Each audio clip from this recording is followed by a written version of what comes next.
મંગલાચરણ કરી આજનો સત્સંગ આપણે આરંભ કરશું. ચિંતા સંતાન હંતારો યત્પાદાંબુજરેણવઃ સ્વીયાનાંતાન્યજાચાર્યાન પ્રણમામિ મુહુર્મુહુઃ યદનુગ્રહતો જંતુ સર્વદુઃખાતિગો ભવેत् તમહં સર્વદા વંદે શ્રીમદ્વલ્લભનંદનમ. અજ્ઞાનતિમિરાન્ધસ્ય જ્ઞાનાંજનશલાકયા ચક્ષુરુન્મીલિतं યેન તસ્मै શ્રીગુરવે નમઃ. નમામિ હૃદયે શેષે લીલાક્ષીરાબ્ધિશાયિનम् લક્ષ્મીસહસ્રલીલાભિ સેવ્યમાनं કલાનિધિં ચતુર્ભિશ્ચ ત્રિભિस्तथा ષડ્ભિર્વિરાજતે યોऽસૌ પંચધારદેવ. નમો ભગવતે તસ્मै કૃષ્ણાય અદ્ભુતકર્મણે રૂપનામ વિભેદેન જગત્ક્રીડતિ યો યત પ્રાકૃતધર્માનાશ્રયम् અપ્રાકૃત નિખિલધર્મરૂપમિતિ નિગમ પ્રતિપાદ્યમ યત શુદ્ધમ સાકૃતિ સૌ.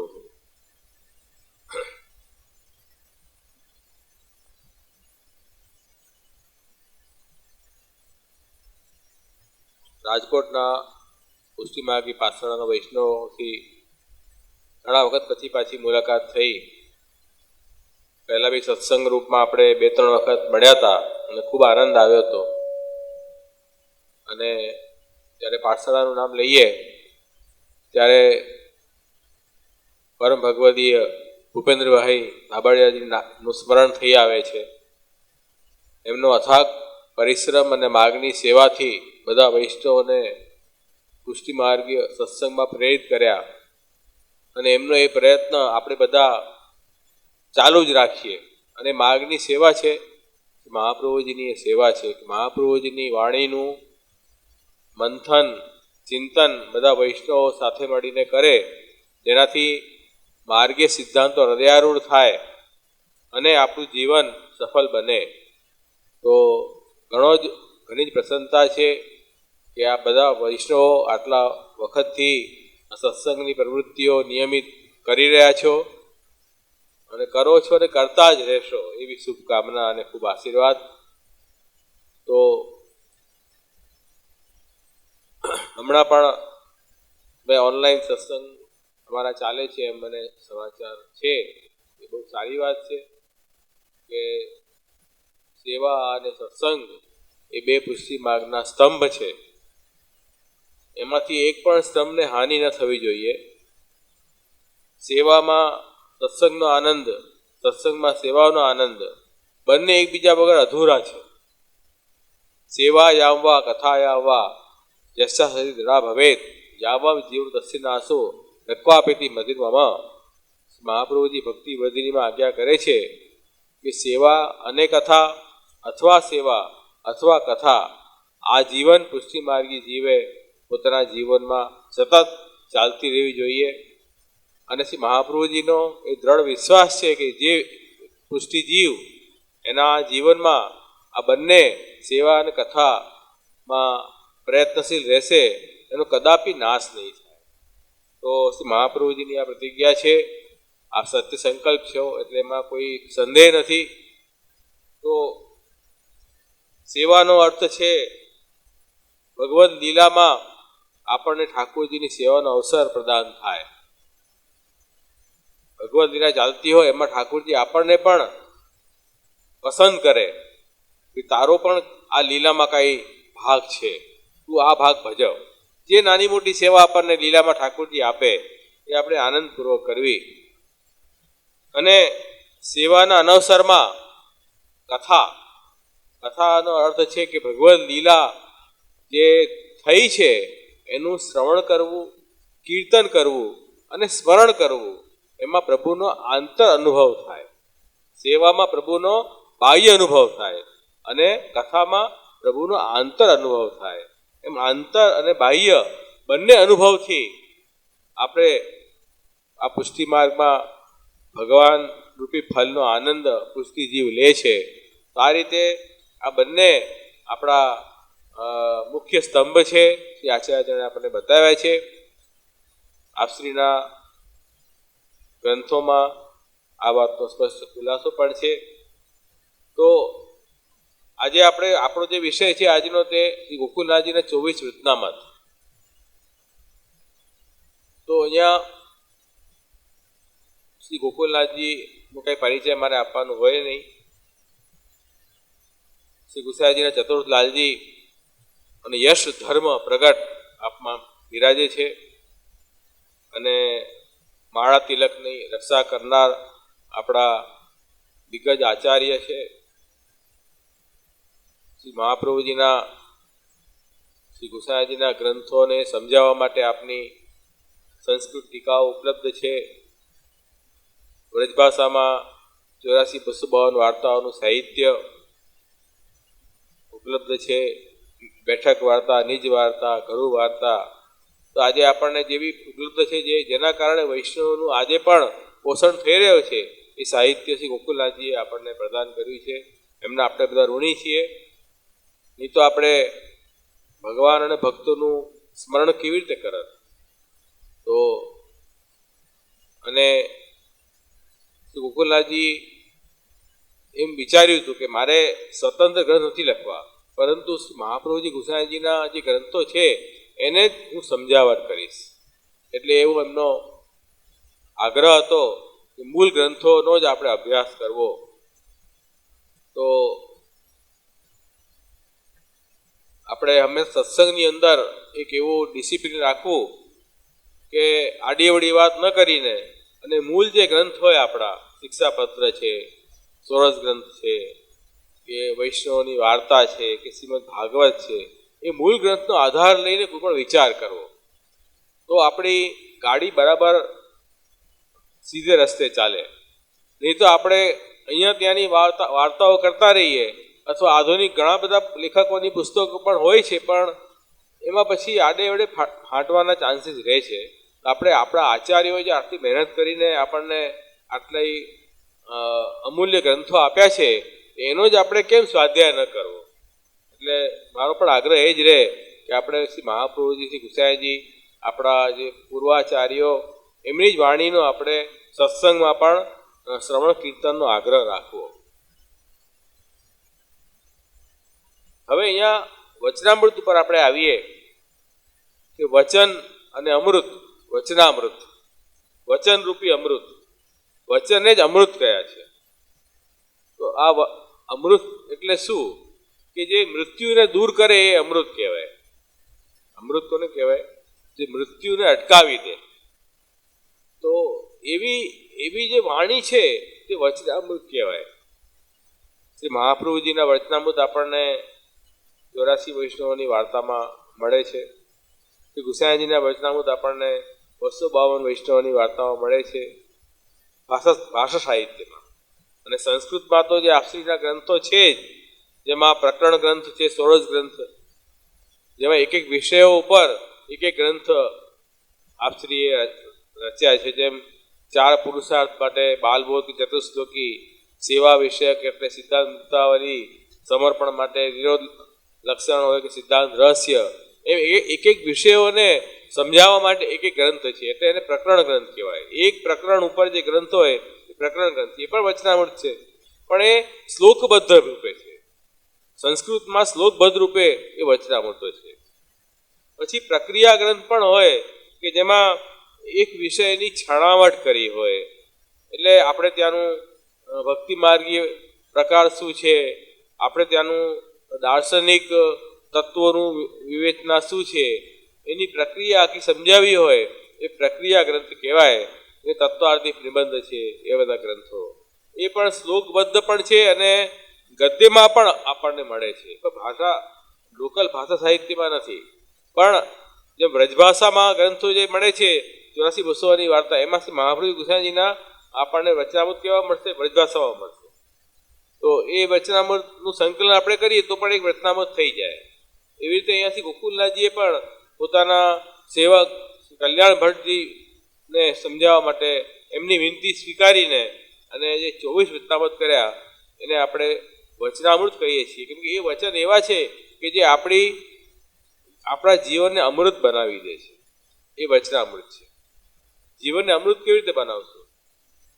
જીવ જો સંસારમાં જ પડ્યો રહેશે, આપણી અહંતામાં જો પડ્યો રહે જીવ, હું કરું છું મારું પોતાના માટે છે, મારું હું ભોગું છું, એવા વિચારથી જીવ કાયમ રહે તો એને આ જન્મ મરણમાંથી ક્યારેય છુટકારો નહીં મળે. જન્મ પછી મૃત્યુ, મૃત્યુ પછી જન્મ, એ શૃંખલા ચાલુ જ રહેશે.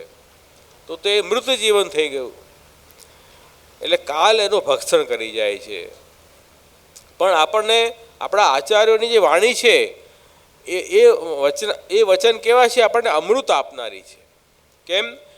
ઠાકોરજીની સન્મુખ કરે છે, પ્રભુની સન્મુખ કરે છે. અને પ્રભુની સન્મુખ જ્યારે કરે ત્યારે પછી કાલ એમાં કોઈ પ્રતિબંધ કરી શકે નહીં. જે ભગવાનથી બહિર્મુખ હોય કાલ એને ખાઈ જાય છે. કાલનું સ્વરૂપ શું છે? તો કાલ શું છે? ભગવાનની ચેષ્ટા છે. દેવકીજીએ શ્રીમદ ભાગવતમાં સ્તુતિ કરી ભગવાનની, એમાં કાલનું સ્વરૂપ શું બતાવ્યું? કે ભગવાનની ચેષ્ટા એ જ કાલ છે. ચેષ્ટા એટલે શું? કે અલગ અલગ પ્રકારના જે પોઝ હોય, કે આપણે અલગ અલગ મુદ્રાઓમાં બેસીએ, અલગ અલગ મુદ્રાઓ આપણે કરીએ, એ આપણી ચેષ્ટા કહેવાય. તો ભગવાનની ગતિ જે છે, જે મુદ્રાઓ છે, એ જ કાલ છે. એટલે પ્રભુની ઈચ્છા થાય કે મારી સૃષ્ટિ રચના કરવી છે, તો એ કાલને પ્રેરિત કરીને સૃષ્ટિનું સર્જન કરે. અને જે સર્જન થયું છે એનો લય પણ થાય છે, લય થાય અને સર્જન થાય છે. એમ કાલ શું કરે છે? સૃષ્ટિ સર્જન પણ કરે, સૃષ્ટિનું ભક્ષણ પણ કરે. તો જે ભગવાનથી બહિર્મુખ હોય એને તો કાલ ગળી જાય છે. પણ જે પ્રભુની સન્મુખ હોય, ઠાકોરજીનો જેને આશ્રય દ્રઢ હોય, સેવા સ્મરણ જેના જીવનમાં ચાલતા હોય, એનું કાલ કાંઈ બગાડી શકતો નથી. એટલે એનું જીવન અમૃતમય બની જાય છે. તો આ વચન કેવા છે?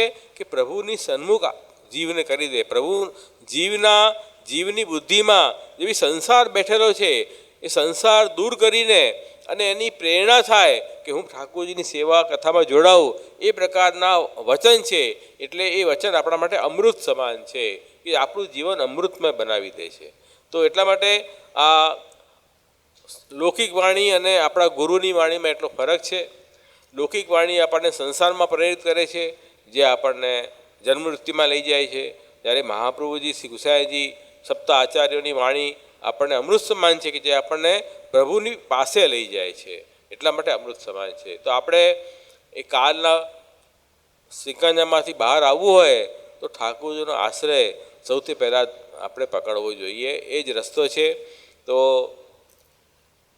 24 વચનામૃત જે આપણે વિષય છે એમાં એ વચનામૃતમાં આમ તો દરેક વચનામૃત મોટો છે, પણ એમાં મેં એને વિભાજન, એટલે દરેક વચનામૃતનું મેં શીર્ષક આપી દીધું છે કોઈ એક. એટલે આપણને સમજાય કે કઈ વસ્તુ મુખ્ય આમાં સમજાવી છે. તો પહેલું વચનામૃત છે એમાં અનન્ય આશ્રય ઠાકોરજીનો કરવો. બધાના મૂળ અને આધાર ભગવાન છે અને એમને છોડીને બીજા કોઈનો આશ્રય ન કરવો, એ પહેલા વચનામૃતનો સાર છે. એટલે આપણે જોઈશું એ વચનામૃત પણ જ્યાં જ્યાં મહત્વપૂર્ણ વસ્તુ હશે. પણ વચનામૃત જે ગોકુલનાથજીએ આજ્ઞા કરી એની પહેલાંની ભૂમિકા જે છે તે શું છે એ આપણે સમજીએ. કે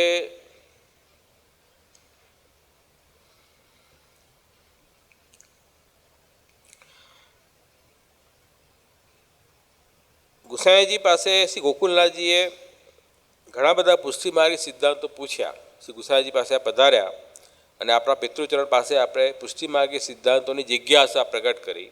એટલે વર્તમાનમાં પહેલી રીતે જ આવે છે. અને શ્રી ગુસાઈજીએ શ્રી ગોકુલનાથજીના જે પ્રશ્ન હતા, જે એમની જિજ્ઞાસા હતી, એનો શ્રીમુખથી ખુલાસો કર્યો, સ્પષ્ટીકરણ કર્યું. એ સાંભળીને શ્રી ગોકુલનાથજી ઘણા પ્રસન્ન થયા અને પોતાના બેઠકમાં પધાર્યા. પછી એ જે વચનામૃત શ્રી ગુસાઈજીએ કર્યા એનો અનુભવ, એનું મનન પોતે બેસીને એકાંતમાં કરી રહ્યા હતા. એમ અહીંયા આવી રહ્યું છે. તો શ્રવણ, કીર્તન, પછી મનનની પ્રક્રિયા. જે આપણે સાંભળ્યું છે એનું મનન પણ કરવું જોઈએ. ખાલી સાંભળીને બેસી જઈએ અને મનન ન કરીએ તો એ હૃદયમાં સ્થિર નહીં થાય. તો હૃદયમાં સ્થિર થવા માટે એનું મનન પણ આવશ્યક છે. તો જ્યારે એકાંતમાં શ્રી ગોકુલનાથજી પોતે એ સિદ્ધાંતનું મનન કરી રહ્યા હતા ત્યારે શ્રી ગોકુલનાથજીના સેવક કલ્યાણ ભટ્ટજી એ આવીને વિનંતી કરી શ્રી ગોકુલનાથજીને કે દંડવત પ્રણામ કર્યા. પહેલાં તો ગોકુલનાથજી કંઈ બોલ્યા નહીં, કેમ કે એમનું ધ્યાન જ નહોતું. એ પુષ્ટિ માર્ગે સિદ્ધાંતોનું મનન કરી રહ્યા હતા. શ્રી ગુસાઈજીના વચનામૃત ઉપર વિચાર કરી રહ્યા હતા. ત્યારે શ્રી ગોકુલનાથજીએ ઊંચી દ્રષ્ટિ કરી અને કલ્યાણ ભટ્ટ તરફ જોયું. થોડી વારમાં કલ્યાણ ભટ્ટજીએ વિનંતી કરી કે આપ તો પુષ્ટિ માર્ગે સિદ્ધાંતના રસમાં એટલા મગ્ન થઈને અનુભવ કરો છો, એટલે હું આપશ્રીને સામે ઊભો છું વિનંતી કરવા માટે કે અમને પણ કંઈક અનુભવ કરાવો. यहाँ आवी है कि आपसो विनती करी महाराज मुको आए 4 घड़ी भइए और पुष्टि माँ को सिद्धांत आपने से गुस्साए सी जो सुनियो सो मोको भी आप मोसो भी कहे ने पण कहीं अनुभव कराओ. त्यारे हमारा लायक हो तो कृपा करी रखो. केम के जे पहला में शू हतुं के जे श्रोता होय श्रोताओनो अधिकारनो विचार करीने अने पछी उपदेश आपवामां आवतो. महाभारत होय, गीता होय, श्रीमद भागवत होय, कोई पण उपनिषद होय, दरेक ग्रंथमां गुरु शिष्यना संवाद छे. भगवत गीता होय तो भगवान श्री कृष्ण अने अर्जुननो संवाद छे. श्रीमद भागवत होय तो राजा परीक्षित अने सुखदेवजीनो संवाद छे. महाभारत होय तो त्यां पण वैशंपायन अने जन्मेजय राजानो संवाद छे. उपनिषदमां पण गुरु शिष्यनो संवाद छे. तो गुरु शिष्यनो संवाद होय, शिष्यनो अधिकारनो विचार करीने पछी गुरुने उपदेश करता एवो नियम हतो पहेला. एटले कल्याण भट्टजी एम ज कहूँ कि जो अमारा लायक कहीं होय मारा लायक तो जरूर आपकी आज्ञा हमने करो. हमारे लायक होय तो कृपा करके हमसे कहिए. हमको आपके श्रीमुखी वचन सुनने को महामनोरथ है. भाई आपना वचन अमृत समान है, एनी सांभळवानी मने घणी इच्छा है, घणो आतुरता है, मनोरथ है. आ मनोरथ हतो एमनो. आ कथा संबंधी मनोरथ. मनोरथ बे प्रकारना होय, सेवाना मनोरथ अने कथाना मनोरथ. सेवामां मनोरथ आपणे करीए छीए अलग अलग, एम कथामां पण मनोरथ होय. तो ये मनोरथ अहींया कह्युं.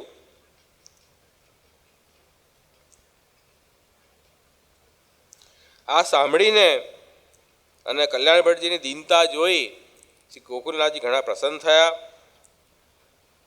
अने प्रसन्न तो थया पण एक एमां संकेत कर्यो. शू कि ये जो वार्ता है और के आगे कहवे की नहीं है. तुम भगवत भक्त हो, तुमको पुष्टि माँ की रीति सुनने में अत्यंत प्रीति है, ताते तुम सो कहत है. सो मन लगाए के सुनियो, हृदय में धारण करियो. એટલે એની શ્રોતાનો અધિકાર અહીંયા શું છે? સૌથી પહેલાં તો જિજ્ઞાસા હોવી જોઈએ. ભાઈ તમને જાણવાની ઈચ્છા છે પુષ્ટિ માર્ગની? હા કે ના? ના હોય તો પછી સત્સંગનો કંઈ મતલબ નથી. હા હોય તો આગળ વાત વધે. અને સાંભળવામાં આદર અને પ્રીતિ છે. સાંભળવામાં આદર અને પ્રીતિ છે. પ્રેમપૂર્વક અને મારી મોટાઓની વાણી છે એ મારે શ્રવણ કરવી છે એવો ભાવ પણ હૃદયમાં રહે. જિજ્ઞાસા તો છે જ, પણ ખાલી જિજ્ઞાસા નથી. જિજ્ઞાસાની સાથે અત્યંત પ્રીતિ છે સાંભળવામાં. અને ભગવાનના ભક્ત 3 કન્ડિશન મૂકી છે અહીંયા. જિજ્ઞાસા, સાંભળવામાં પ્રીતિ અને ભગવાનના ભક્ત.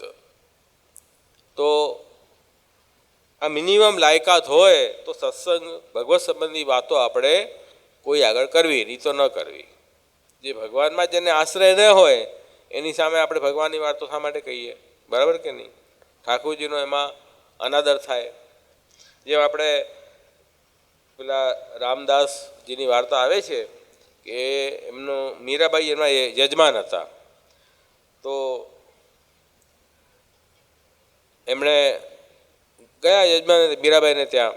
પછી ઠાકોરજીની વધાઈના કીર્તન ગાયા બહુ વાર સુધી.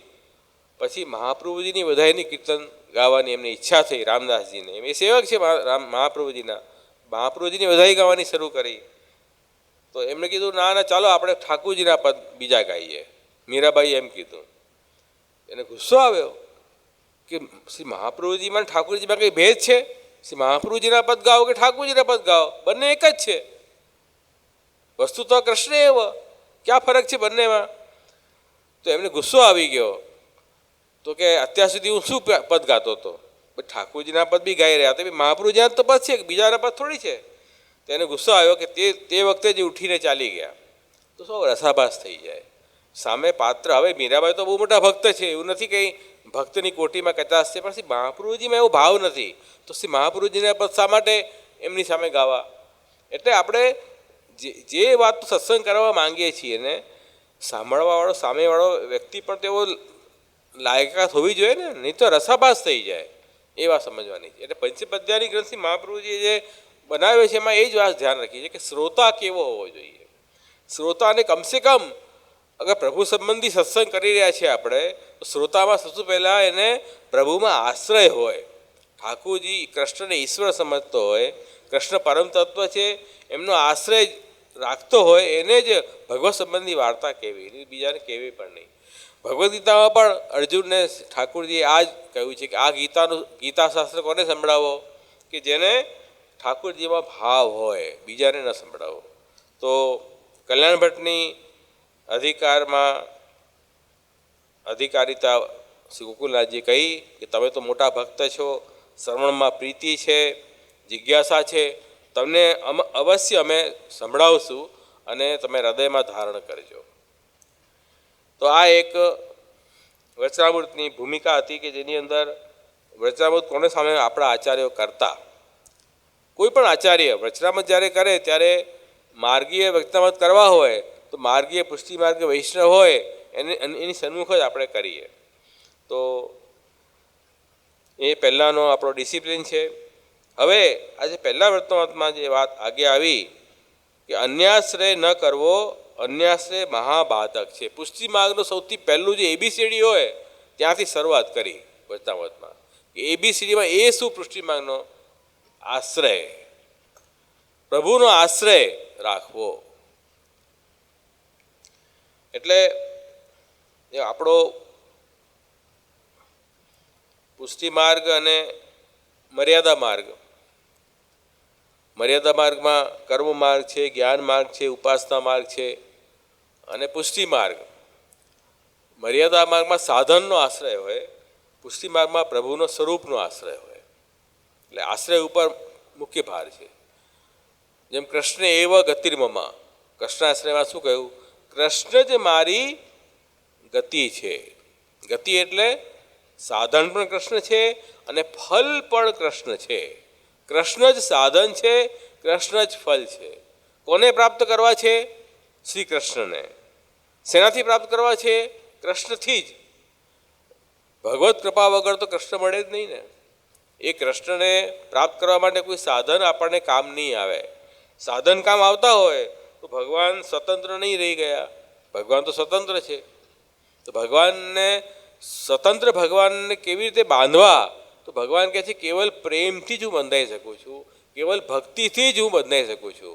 તો એટલા માટે ભક્તિ તો જેના પર ભગવાનની વિશેષ કૃપા હોય એને જ ભક્તિ મળે. તો કૃપાથી જ પ્રભુ પ્રાપ્ત થઈ શકે, બીજા કોઈ સાધનથી ભગવાનની પ્રાપ્તિ થઈ શકે નહીં. એટલા માટે આપણે જે છે કોઈ સાધનનો આશ્રય ન રાખીને, સાધનનો મતલબ છે કે એવા ઉપાય કે જે ઉપાયથી આપણે પ્રભુને પ્રાપ્ત કરીએ, જેમ તપ છે, પુણ્ય છે, જ્ઞાન છે, કર્મ છે, આ સાધનો છે બધા શાસ્ત્રમાં બતાવેલા. તો આપણે સાધન કરીએ ખરા ભગવદ આજ્ઞા માનીને, પરંતુ આપણને આશ્રય ભગવત કૃપાનો છે. ભગવત કૃપાથી બધું થશે. તો અહીંયા મૂળ વસ્તુ ગોકુલનાથજીએ પહેલાં વર્તમાનમાં પકડી છે કે આશ્રય, અન્યાશ્રય મહાબાધક છે. અન્ય આશ્રય એટલે ભગવાનને છોડીને કોઈ પણ, એ બધું અન્ય કહેવાય. અન્યાશ્રય મહાબાધક છે. આશ્રય તો એક શ્રીનાથજી કો હી કરનો, શ્રીનાથજીનો આશ્રય કરવો જોઈએ. એ પહેલાં વાત સમજો. તો બહિર્મુખતાની શરૂઆત ક્યાંથી થાય? શ્રીજીથી બહિર્મુખ થઈએ આપણે, શ્રીનાથજીથી બહિર્મુખ થઈએ, એ સૌથી પહેલાં બહિર્મુખતાની શરૂઆત થઈ. તો ઠાકોરજીને પીઠ ક્યારે ન આપવી? પ્રભુનો આશ્રય સિદ્ધ થાય તો બધા જ કાર્ય સિદ્ધ થઈ જાય છે, એમ કહી રહ્યા છે. ઠાકોરજી સર્વસમર્થ છે, સર્વ સામર્થ સહિત સર્વત્ર એવ અખિલાકૃત સનર્થ સમુદ્ધારમ. તો ભગવાન જે છે તે સર્વસમર્થ છે, બધું જ કરતું અકર્તું અન્યથા કરતું સામર્થ ભગવાનમાં છે. અને બધી જગ્યાએ પ્રભુ જ બધું કરાવી રહ્યા છે. તે સ્થિતિમાં આપણે પ્રભુને છોડીને અન્ય આશરો કેવી રીતે કરી શકશું? કરો છો તો આપણી એ ભૂલ છે કંઈ બુદ્ધિની. એ જ કહી રહ્યા છે કે ભગવદ આશ્રય સિદ્ધ થાય, સર્વ કાર્ય સિદ્ધ થઈ જાય. તમારી પાસે છે વૃત્તામત કોઈની સામે રાખ્યા છે તો વધારે આનંદ આવશે. એટલે મેં પહેલાંથી લખી દીધું હતું કે ભાઈ આ ટોપિક ચાલશે આપણો, એમ.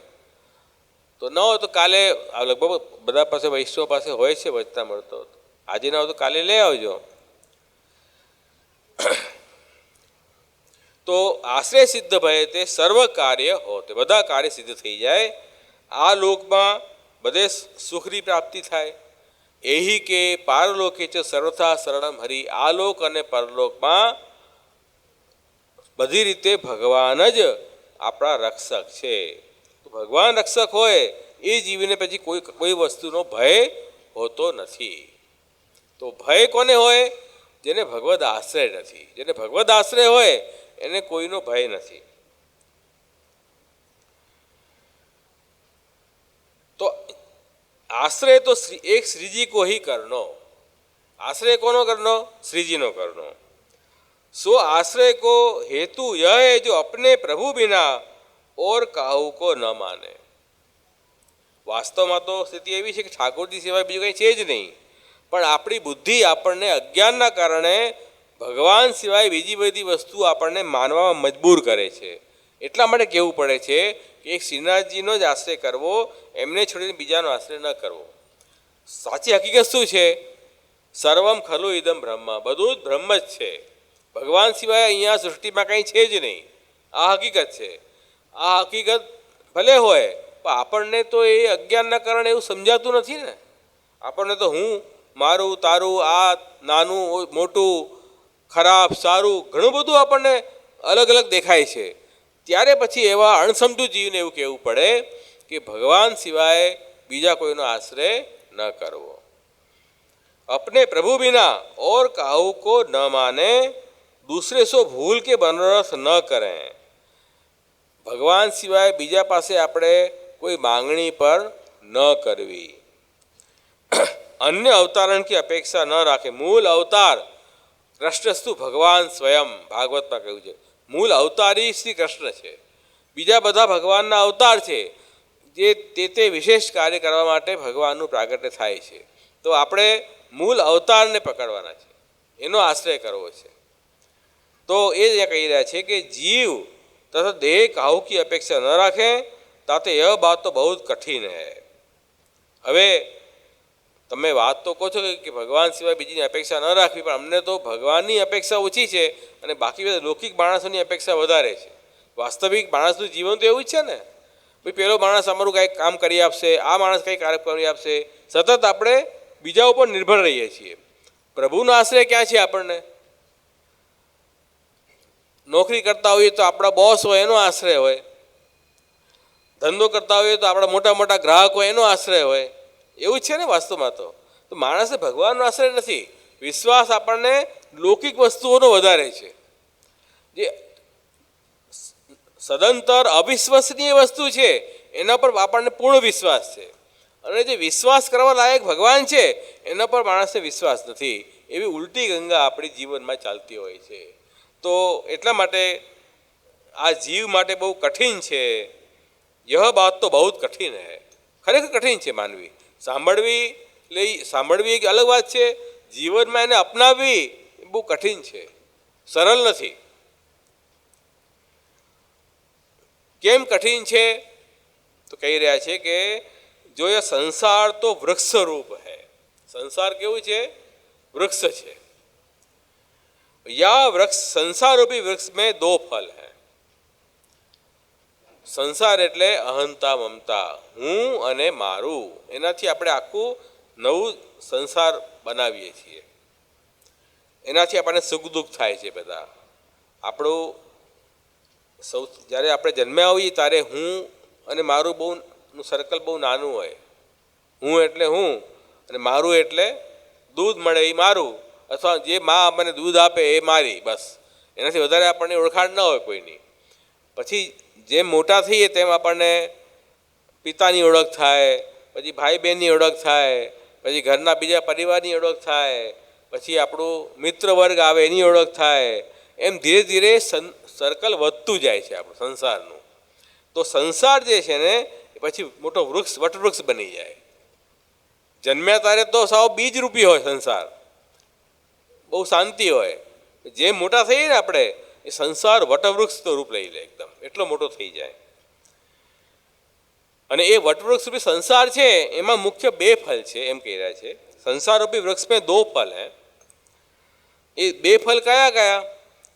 એક તો સુખ અને એક દુઃખ. એ તો ચાખીએ છીએ આપણે જીવનમાં. આ જીવનનું નામ શું છે? સુખ અને દુઃખ. ક્યારે સુખ મળે, ક્યારે દુઃખ મળે, એ આપણે ચાલતું રહે છે. તો ગોકુલનાથજી આજ્ઞા કરી રહ્યા છે કે બે આ સંસાર રૂપી વૃક્ષના બે ફલ છે, એક સુખ અને એક દુઃખ. અને સંસાર રૂપી વૃક્ષ કી શાખા તો અનેક है. એની બ્રાન્ચીસ તો ઘણી બધી છે, શાખા ઘણી બધી છે. એ શાખા કઈ છે? મન કે તરંગ હૈ. મનમાં જે નવે નવા તરંગો, ઈચ્છાઓ ઉપડે છે ને એ એની શાખા છે સંસારની.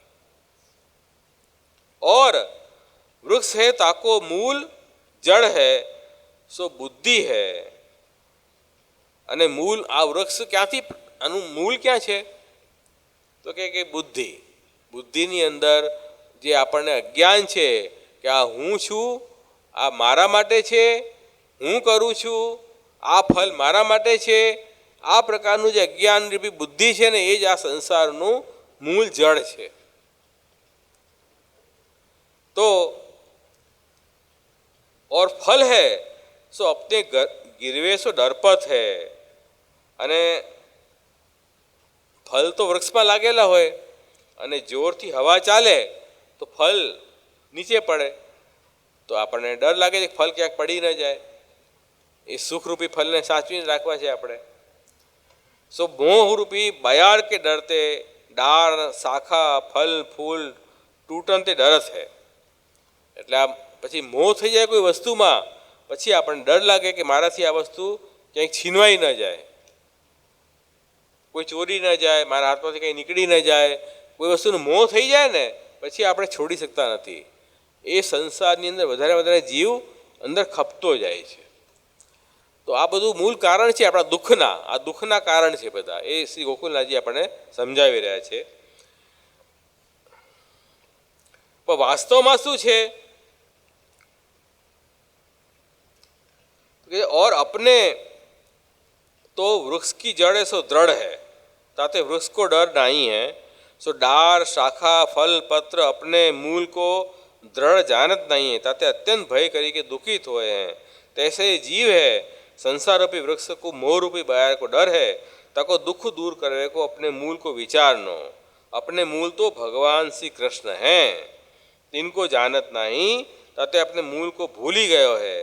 या अविद्या करी के ऐसो विचार रहत नहीं, અમારો મૂળ ભગવાન હે. એટલે શું કહે છે કે વાસ્તવમાં વિચારો ને તો આપણી બુદ્ધિ છે તે અજ્ઞાનમાં ફરાઈ ગઈ છે. તો સૌથી પહેલાં પુષ્ટિમાળમાં જીવ આવે તો એ જીવની સમજ સુધારવાની જરૂર છે. જીવ આવ્યો અને શ્રી કૃષ્ણ શરણમ મમ, આ સૌથી પહેલા મંત્ર આપવામાં આવે છે. શ્રી કૃષ્ણ મારા રક્ષક છે. શ્રી કૃષ્ણ શરણમ એટલે રક્ષક, અને મમ એટલે મારા. શ્રી કૃષ્ણ મારા રક્ષક છે. આ ભાવ એટલે બધી જગ્યાએ બધા રક્ષા ભગવાન જ કરી રહ્યા છે. તો જ્યારે પ્રભુને શરણે આપણે આવી ગયા પછી આપણને કોઈ ડર રહેશે નહીં. અને બ્રહ્મ સંબંધ જ્યારે જીવ લે ત્યારે બુદ્ધિની જે સમજ છે એને આપણે સુધારીએ છીએ. કે બ્રહ્મ સંબંધમાં આપણે શું કહીએ છીએ કે મારી અહંતા એટલે આ દેહ, ઇન્દ્રિય, પ્રાણ, અંતઃકરણ, આ બધું મારી અહંતા છે. દેહ હું છું, ઇન્દ્રિય આંખ નાક કાન હું છું, પ્રાણ હું જીવું મરું છું, તેમાં એમાં બી અહંતા આવે છે. તો એ બધી આપણી અહંતા છે. અને દાર, આગાર, પુત્ર, વિત્ત, આ બધું શું છે? મમતા છે આપણી. એટલે ઘર, પુત્ર, સ્ત્રી, ધન, આ બધું મારી મમતા છે. એ બધી જે છે તે ભગવાન આપના માટે છે. આ બધી સૃષ્ટિ આપની છે. બ્રહ્મ સંબંધમાં આપણે પ્રભુ આગળ નિવેદન આ વસ્તુનું કરીએ છીએ કે હે ઠાકુરજી, આખી સૃષ્ટિ આપે આપના ખેલ માટે બનાવી છે, આપના રમત માટે બનાવી છે. બધી વસ્તુ આપને સમર્પિત છે. એટલે મને બી આપે જે બી કાંઈ આપ્યું છે, આ દેહ આપ્યો છે કે આ કુટુંબ, ફેમિલી, કે આ ઘર આપ્યું છે, એ બી આપનું જ છે. ખરેખર આપની સેવા માટે છે. નથી કંઈ મારું, નથી હું કરી રહ્યો. આપ જે રીતે વસ્તુ પ્રેરણા કરી રહ્યા છે એ હું કરી રહ્યો છું. તો આ પ્રકારથી નિવેદન પ્રભુને કરીએ છીએ તો આપણી બુદ્ધિની સંબંધને સુધારીએ છીએ. તો સંસાર હવે નહીં રહી જાય. સંસાર ક્યારે રહે? ત્યારે પ્રભુને ભૂલીને આપણે પોતાને કરતા માનીએ અને બીજી બધી વસ્તુ મારા માટે જ એમ માનીએ તો સંસાર છે. સંસાર હશે તો જીવ પછી વધારે વધારે મૃત્યુ તરફ જતો જશે. પણ આ નિવેદન મંત્ર દ્વારા સંસારના ભાવને આપણે નષ્ટ કરીએ છીએ. નિવેદન આપણે આ જ કરીએ છીએ કે આખી સૃષ્ટિ ભગવાનની ક્રીડા છે અને મારું, હું અને મારું બધું ભગવાનના માટે છે. આવો જ્યારે ભાવ આવશે ત્યારે નિવેદનનો ભાવ છે. આપણી બુદ્ધિની ખોટી સમજને આપણે સુધારી રહ્યા છીએ. તો એ અહીંયા કહ્યું છે, એ અમારી અવિદ્યા એટલે અજ્ઞાન, એને આપણે દૂર કર્યું બ્રહ્મ સંબંધ અને અષ્ટાક્ષર મંત્ર દ્વારા. પછી આપણને કોઈનો ડર રહેશે નહીં. ભગવાનની સૃષ્ટિ જ ભગવાનને જેમ ચલાવવું એ ચલાવે. જે રીતે પ્રેરણા પ્રભુ કરે છે એમ હું કરું છું. પોતાનો અભિમાન પણ નહીં આવે. ભાઈ મેં કોઈ સારું કાર્ય કર્યું તો ઠાકુરજીને કાર્ય મારાથી કરાવવું હતું એટલે મેં કર્યું. એમાં મારે કંઈ અભિમાન કરવાની જરૂર નથી. ઠાકુરજી મને કંઈ જે બી ગુણ આપ્યા છે, જે બી કંઈ મારામાં લાયકાત આપી છે, સારી ગુણવત્તા આપી છે, એ પ્રભુએ કોઈ સારા કાર્ય કરાવવા માટે મને આપી છે એટલે હું કરી રહ્યો છું. એ પ્રકારથી દીનતાનો ભાવ આપણે વિચારવાનો છે. આ રીતે આપણે જ્યારે કરીએ ત્યારે આપણી દુષ્ટ બુદ્ધિની દુષ્ટતા હતી એ દૂર થઈ જાય. પણ જીવ જે છે, જીવને આ ભાવ જલ્દી દ્રઢ થતો નથી. એને સંસારનો ભાવ જ રહે છે. ભલે પુષ્ટિમાળમાં આવી ગયા આપણે, પણ આ ભાવની દ્રઢતા ક્યાં છે? આપણે પુષ્ટિમાળમાં પણ આપણે સેવા અને કથામાં પણ ચડસા ચડસી, એમાંય અભિમાન, એમાંય ઈર્ષા દ્વેષ ચાલુ જ છે આવીને. તો આ શું છે કે માર્ગમાં આવીને પણ આપણે એ સંસારના ભાવને ભૂલી નથી શકતા. એટલા માટે શ્રી મહાપ્રભુ જ કહે છે, નિવેદનમ તો સ્મર્તવ્યમ સર્વથા તાદશે જનૈ. નિવેદનનું સ્મરણ સર્વથા કરતા રહેવું જોઈએ. ભગવદીઓ સાથે મળીને નિવેદનનું સ્મરણ કરતા રહો. નિવેદનનું સ્મરણ એટલે શું? આજ પ્રભુનો અનન્ય આશ્રયનો ભાવ, પ્રભુને આખી સૃષ્ટિ સમર્પિત છે, હું પણ સમર્પિત છું, આ પ્રકારના ભાવનું અનુસંધાન રાખતા રહેવું. એનાથી શું થશે કે સંસારનો ભાવ ધીરે ધીરે દૂર થશે. તો આ એક દિવસની વાત નથી, નિત્ય સત્સંગ કરવાની વાત કરી છે. નિવેદન તો સ્મર્તવ્યમ સર્વથા તાદશે જનૈ. સદા નિવેદનનું સ્મરણ તમે કરતા રહો તો તમને આ કેટલા હજારો જન્મોમાં જે સંસારનો ભાવ દ્રઢ થઈ ગયો છે એ ધીરે ધીરે નીકળશે. એવી વાત છે અહીંયા. તો એ કહી રહ્યા છે કે યા संसार में अनेक प्रकार के सुख दुख सुख पावत हैं, तैसे या मनुष्य को या संसार में अहंता ममतात्मक वृक्ष रूपी और डाल जाको कुटुंब है, शाखा जाके स्त्री पुत्र परिवार है, पत्र मन के देह संबंधी यानी मनोरथ के तरंग हैं, और फल तो दो है, सुख और दुख। मूल जाके भगवान है। और ऐसे अविद्या करके मोह रूपी बाहर लगे है तो अपनी मन में अत्यंत भयभीत होए। तो जेने भगवानનો મૂળ જેને ખ્યાલ નથી એ ભયભીત થાય છે કે મારું ઘર લૂંટાઈ જશે, હું મરી જઈશ તો શું થશે, એમ સદા ભયભીત રહે છે। પણ ભગવાનના જે ભક્ત હોય ને એ ક્યારે ભયભીત નથી, નિર્ભય હોય છે। અભયમ સત્વ સંશુદ્ધિ જ્ઞાન યોગ વ્યવસ્થિતિ। ગીતામાં ભગવાન કહે છે કે મારો જે જીવ છે ને, દૈવી જીવ, એને અભયતા એનું પહેલું લક્ષણ છે, અભયમ, અભયતા। એટલા માટે મહાપ્રભુજી કહી રહ્યા છે કે ભાઈ જે ભક્તિ માર્ગમાં જીવ એ આવવું હોય ને તો ચિંતા છોડવી પડશે। ચિંતા કરી રહ્યા છો એનો મતલબ શું છે કે તમને ભગવાનની શરણાગતિ આશ્રયની દ્રઢતા નથી એટલે ચિંતા છે। તો આજે ચિંતા કોને નથી? બધાની ચિંતા છે। પુષ્ટિ માર્ગમાં કેવળ કંઠી પહેરી લેવાથી ચિંતા દૂર થઈ ગઈ એવું તો નથી। ચિંતા બધાને રહે જ છે કોઈને કોઈ રીતે। તો એનો મતલબ એ જ થયો કે હજી ઠાકુરજીનો આશ્રય દ્રઢ આપણને નથી। જેને આશ્રય દ્રઢ હોય એને ક્યારેય ચિંતા, ડર, ભય હોતો નથી। એ નિડર હોય છે, અભય હોય છે। તો એ કહે છે કે જેને મૂળ ભગવાન છે ને મૂળ ભગવાનને પકડ્યા આપણને, પછી આપણને શેનો ડર અને ભય છે। પણ જેને સંસાર રોગ લાગેલું છે એને મનમાં અત્યંત ભયભીત હોય છે। એટલે એને લાગે છે કે હું હવે પડ્યો, હવે મર્યો, હવે મારું શું થશે, હવે મારું શું થશે, એવો વિચાર આવ્યા કરે। મરી જઈશ પછી શું થશે એવો વિચાર આવ્યા કરે। એ કોને આવ્યા કરે? જે ભગવાનનો ભક્ત નથી, ભગવાનનો આશ્રિત નથી, એને આ વિચાર આવ્યા કરે છે। संसार के भय करके अपने मूल भगवान को भूल गयो। એ વાત થઈ ને યાર, આપણા મૂળને ભૂલી ગયા આપણે, એટલે પછી આ ચિંતા, ભય, આ બધું આવી ગયું, દુઃખ આવી ગયું।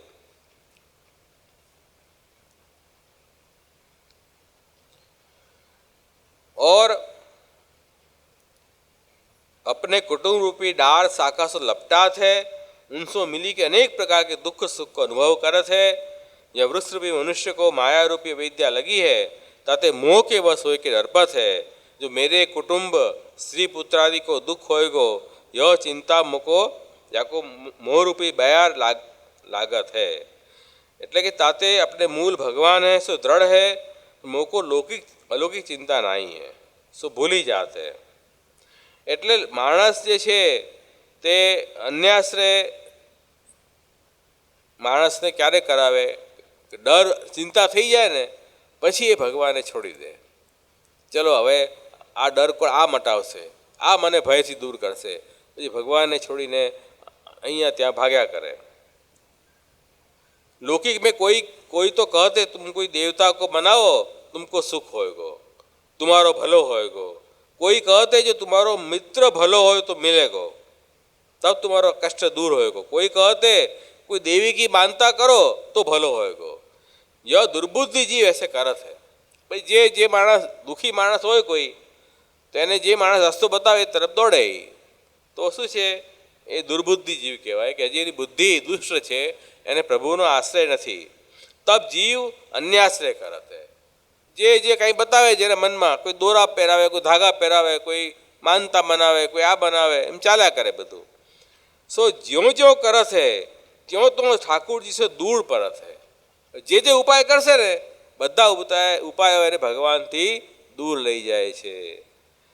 सो अन्याश्रय करके भगवान ते बहिर्मुख होत है। तो आ बहिर्मुख થઈ ગયો કે નહીં? હવે તો ઉલટો और દુઃખમાં પડશે એ જીવ, એને સમજ નથી, વધારે દુઃખમાં પડશે એ જીવ। અને મોહરૂપી બાયાર એસી હે જો જીવ કો ભ્રમ ઉપજાવત है। તો એને મોહ એટલો થઈ ગયો લૌકિક વસ્તુઓમાં કે એ પ્રભુને છોડીને બધે ભટકવા તૈયાર થઈ જાય છે જીવ। એવી સ્થિતિ જીવની પાગલ જેવી જીવની સ્થિતિ થઈ જાય છે। એટલા માટે આપણને ચેતવી રહ્યા છે શ્રી ગોકુલનાથજી કે આવું તમે નહીં કરો। દ્રઢ અનન્ય ભક્ત સન્યાસને સર્વદા નહીં કરતે। જે ભગવાનનો ભક્ત હોય પ્રભુને છોડીને ક્યાંય જતો હોય।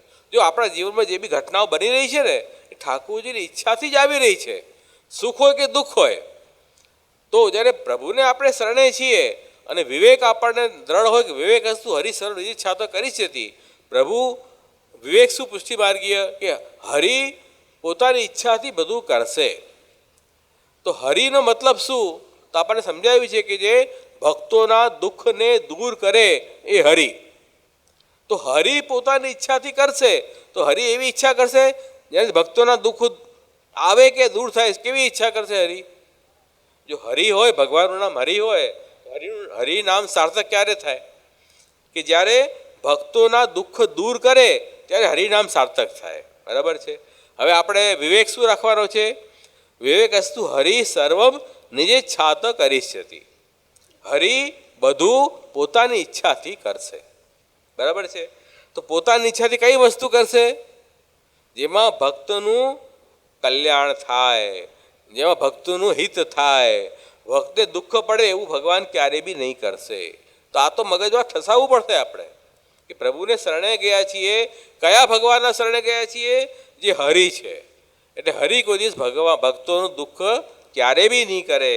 તો આપણે જે દુઃખ આવી રહ્યા છે એ દુઃખ આપણા સારા માટે આવી રહ્યા છે. ત્રિદુઃખ સહનમ ધૈર્યમ આમૃતે સર્વત સદા. મહાપ્રભુ કહે છે કે ત્રણેય પ્રકારના દુઃખોને સહન કરવા. કેમ?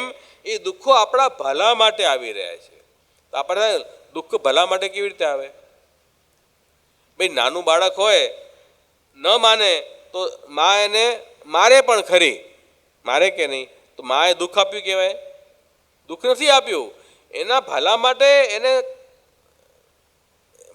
પનિશમેન્ટ આપી છે. ગુરુ પણ પનિશમેન્ટ આપે તો શિષ્યનું કલ્યાણ થાય, એની પ્રગતિ થાય, એના માટે છે. તો આપણામાં કાંઈ બી દુઃખ આવે છે તો આપણા કોઈ અપરાધ છે, કોઈ દોષ છે એ દૂર થઈ જશે, આપણે શુદ્ધ થઈ જઈશું. કોઈ પરીક્ષાર્થ દુઃખ આવ્યા હોય, ઠાકોરજી પરીક્ષા જોવા માંગતા હોય કે ભાઈ આ મારો ભક્ત કેટલો અનન્ય છે, જોવું તો ખરું. તો એના માટે આપણે દુઃખથી ડરવું નહીં, દુઃખને સહન કરી લેવા. એ પ્રભુ ઈચ્છાથી દુઃખ આવ્યા છે. શ્રી કૃષ્ણ શરણ મમ, આ મંત્રનું સતત સ્મરણ કરતા રહેવું. તસ્માત સર્વાત્મના નિત્યમ શ્રી કૃષ્ણ શરણ મમ વદત બી રેવ સતતમ સ્થે મિત્ય મે મતી. એને ક્યારે ભૂલવું નહીં. તો અન્યાશ્રય સર્વદા નહીં કરતે. કોણ નહીં કરતે? જે ભગવાનનો ભક્ત હોય તે. और कछु लौकिक सुख दुख जीव को होते तो दृढ़ता राखते, जो श्री जी करेंगे सो होएगो. જે બી દુઃખ આવે લોકમાં તો દ્રઢતા રાખવી કે શ્રીનાથજી જે કરશે તે સારા માટે જ કરશે. હું તો ભગવાનનો દાસ છું. સુખ દુઃખ તો દેહ કે પ્રારબ્ધ સો હોતે. જે પ્રારબ્ધ લખ્યા હશે મારા સારું ને ભોગવી લઈએ તો આપણો જમા ઉધાર સરખું થઈ જાય. બરાબર કે નહીં?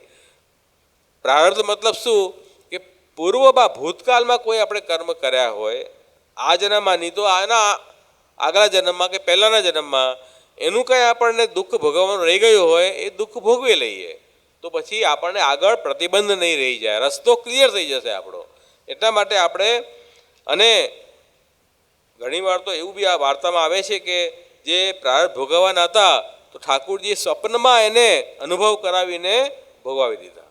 બોલો, સ્વપ્નમાં એને કેટલા હજારો જન્મના દુઃખો હતા એને ભોગવી લીધા અને એ છૂટી ગયો. તો એવું છે, ભક્તિ માર્ગમાં આવવાથી તો ઉલટા પ્રારબ્ધ પણ હલકા થઈ જાય. પ્રારબ્ધ ભોગવવાના હશે તો એ જેટલા ભોગવવાના એના કરતાં ઓછામાં એ પતી જાય. એટલે આપણે દ્રઢતા રાખવી કે શ્રીનાથજી કરશે તે સારા માટે કરશે. सो सुख दुख तो देह के प्रारब्ध सो होते, सो देह को भोगते छूटेगो, ऐसी દ્રઢતા રાખની. દેહને ભોગવી લઈશું તો પછી એ છૂટી જશું, એવી દ્રઢતા મનમાં રાખવી અત્યંત આવશ્યક છે. તિનકો દુઃખ તત્કાલ નિવૃત્ત હોતે, એને પછી દુઃખ પછી વધારે વાર નહીં રહી જાય. और होते तो पिछले प्रारब्ध से होते सो भगवदीय मानत नहीं. या प्रकार दृढ़ आश्रय ठाकुर जी को करें ताको भगवदीय कहिए. जो वैष्णव हो के अन्य आश्रय करत हैं और असर्प्य वस्तु खाते हैं ताको श्री आचार्य जी महाप्रभु जी बहुत दूर रहते हैं. એટલે અન્ય આશ્રય અને અસમર્પિતનું ભક્ષણ આ બંને વસ્તુથી આપણે મહાપ્રભુજી અને આપણા પ્રભુથી ઘણા દૂર થઈ જઈએ છીએ. તો આ બે બહુ બાધક છે આપણા જીવનમાં. અન્યાશ્રય એટલે પ્રભુ સિવાય બીજા કોઈનો ભરોસો રાખવો, આધાર રાખવો. અસમર્પિત એટલે ભગવાનની ભક્તિ માર્ગમાં જે આપણને ઉપયોગી ન હોય એ વસ્તુનો ભોગ કરવો, એ અસમર્પિત ભોગ છે. સમર્પિત ભોગ અને અસમર્પિત ભોગ. સમર્પિત એટલે કે જે ઠાકુરજીને જો આપણે બ્રહ્મ સંબંધ લઈએ ત્યારે બધું સમર્પણ તો કરી દઈએ આપણે. દેહ આપણી અહંતા બધું સમર્પિત કરી દઈએ, બધું આપણી સેવા માટે છે. બરાબર. હવે ખાલી બોલી તો દીધું આપણે વાણીથી ખાલી બોલ્યા આપણે, બધું આપના માટે છે.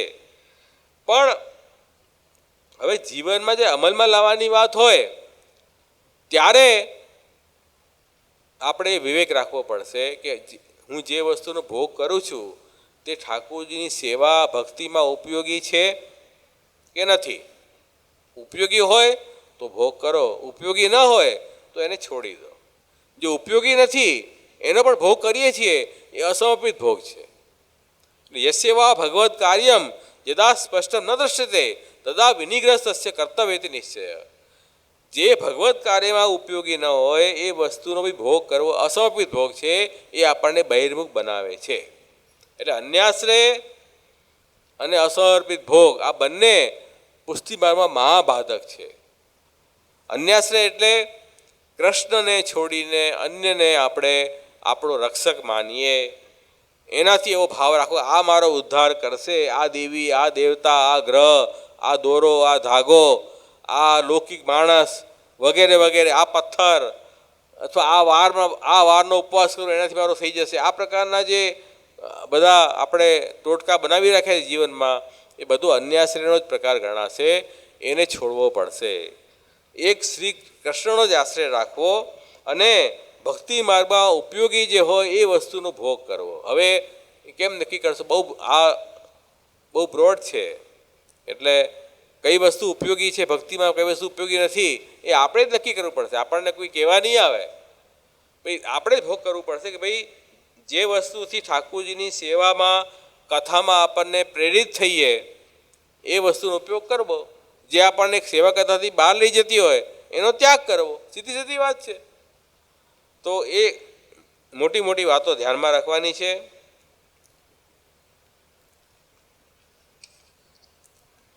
તો હવે 2-3 પ્રસંગો મેં એમાંથી શોધ્યા છે આ જ વસ્તુને સમજાવવા માટે.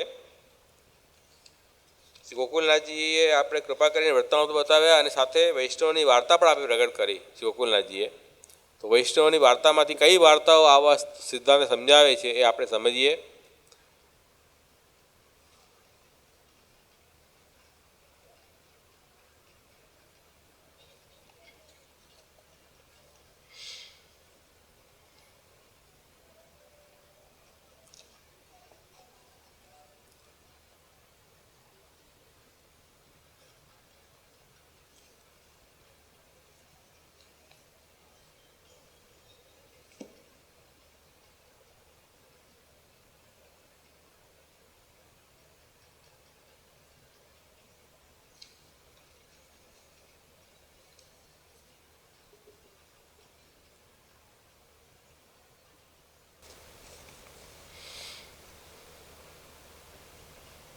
તો પહેલો જો વચનામૃત છે આપણો, એમાં અમે 2-3 પ્રસંગો શોધ્યા છે. બીજા પ્રસંગો બી આવી શકે, આટલા જ આવે એવું જરૂરી નથી. ખાલી આપણે દિશા નિર્દેશ માટે કે આપણે મન, વાણી અને કાયાથી ભગવદ આશ્રય કરવો. એમાં સૌથી પહેલાં એક મદન ગોપાલદાસની વાર્તા આવે છે વસુબાવન વૈષ્ણવની વાર્તામાં.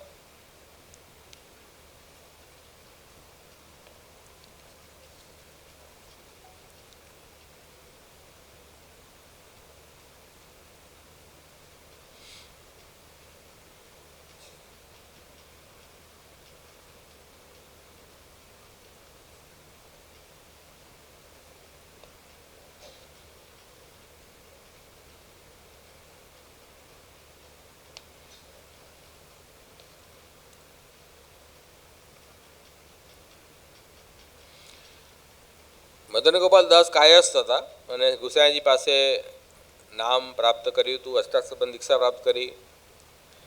પછી એમણે શ્રી ગુસાઈજીને વિનંતી કરી, મહારાજ મને કૃપા કરીને સેવા પધરાય આપો ઠાકોરજીની. તો શ્રી ગુસાઈજી કૃપા કરીને મદન ગોપાલદાસને સેવા માથે પધરાવી. સેવા ઠાકોરજીની સરખી રીતે કરવા લાગ્યા. અને જે માર્ગની રીતિ બતાવી છે ગુસાઈજી એ પ્રમાણે સેવા કરતા. પછી એમાં બતાવ્યું છે કે નિત્ય દેહ કૃત્ય કરી દંતધાવન કરી પોતે ઘર આવે, પછી નાહીને ઠાકોરજીની સેવા શૃંગાર કરે, રાજભોગ સમર્પે, આરતી કરી અનુસર કરે, મહાપ્રસાદ લે. પછી મદન ગોપાલદાસ ગોકુલ આવતા.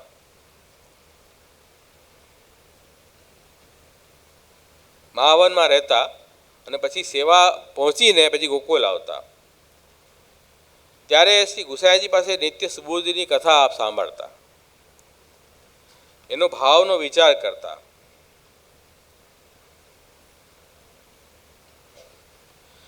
एक दिवस की बात है, गोपालदास की स्त्री ने अपने पति से कही, जो आज लड़का को ज्वर आयो है, ताव आयो छोकरा ने.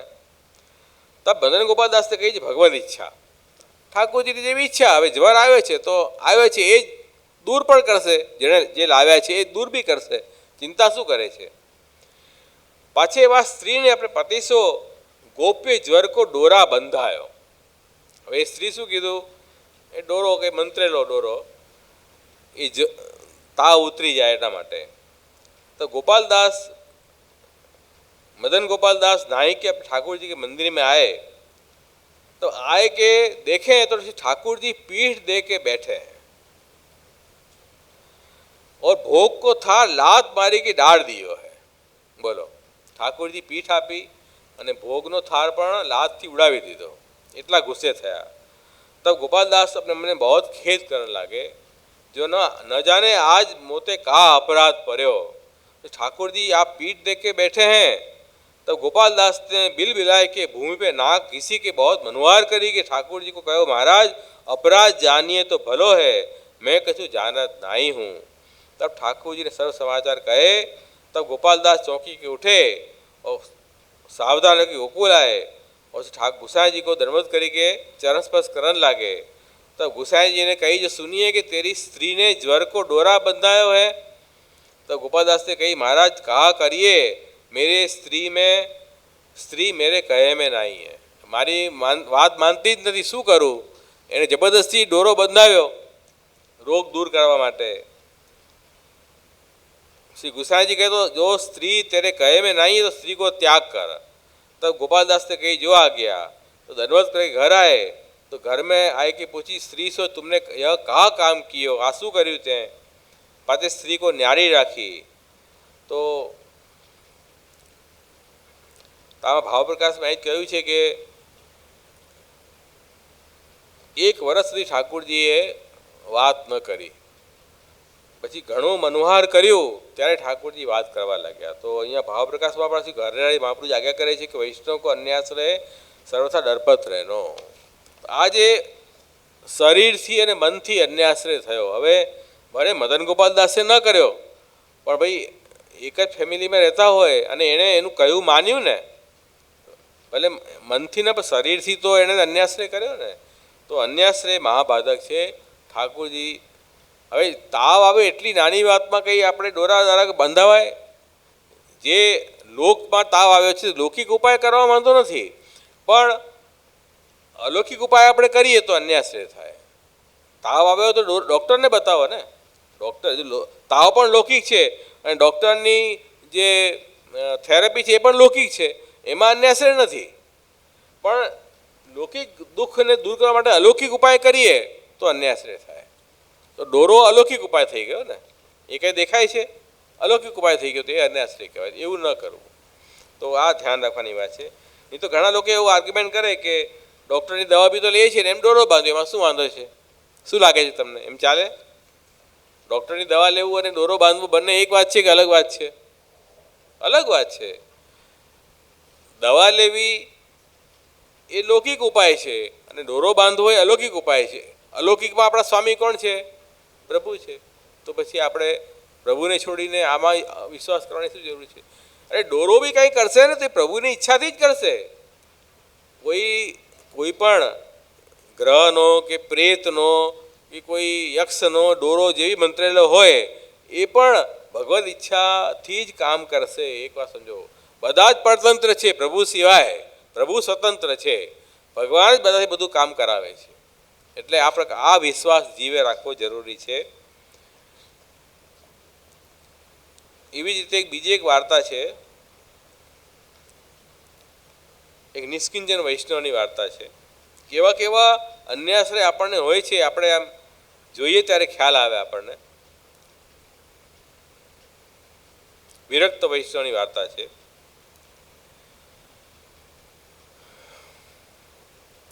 ગોકુલમાં રહેતા હતા અને ચૂટકી માંગી નિર્વાહ કરતા, માનસી સેવા બહુ સ્નેહથી કરતા, મહાપ્રભુજીના ગ્રંથોનો પાઠ કરતા, પુષ્ટિમામાં ઘણી રુચિ હતી. હવે ગુસાઈજીની એક સેવકની હતી ક્ષત્રાણી. એની પાસે દ્રવ્ય બહુ હતું, ધનવાન હતી. એનો અને આ વિરક્ત વૈષ્ણવનો પરસ્પર સારો સંબંધ હતો. એટલે એ વૈષ્ણવતાનો સત્સંગ કરે પાસે બેસીને, અને મન બહુ મેળ હતું એને. ભગવત વાર્તા ભગવત સ્મરણ કરતા, પરસ્પર મહાપ્રસાદ પછી લેતા. વિરક્ત ઓર ચૂટકી માંગે પણ ક્ષત્રાણી ઘર ન માંગતો. બધી જગ્યાએ માંગીને લાવે વિરક્ત વૈષ્ણવ, પણ ક્ષત્રાણીને ઘરે માંગવાના જ હતો. કેમ કે લૌકિક સંબંધ નહોતો, અલૌકિક સંબંધ હતો વૈષ્ણવતાનો.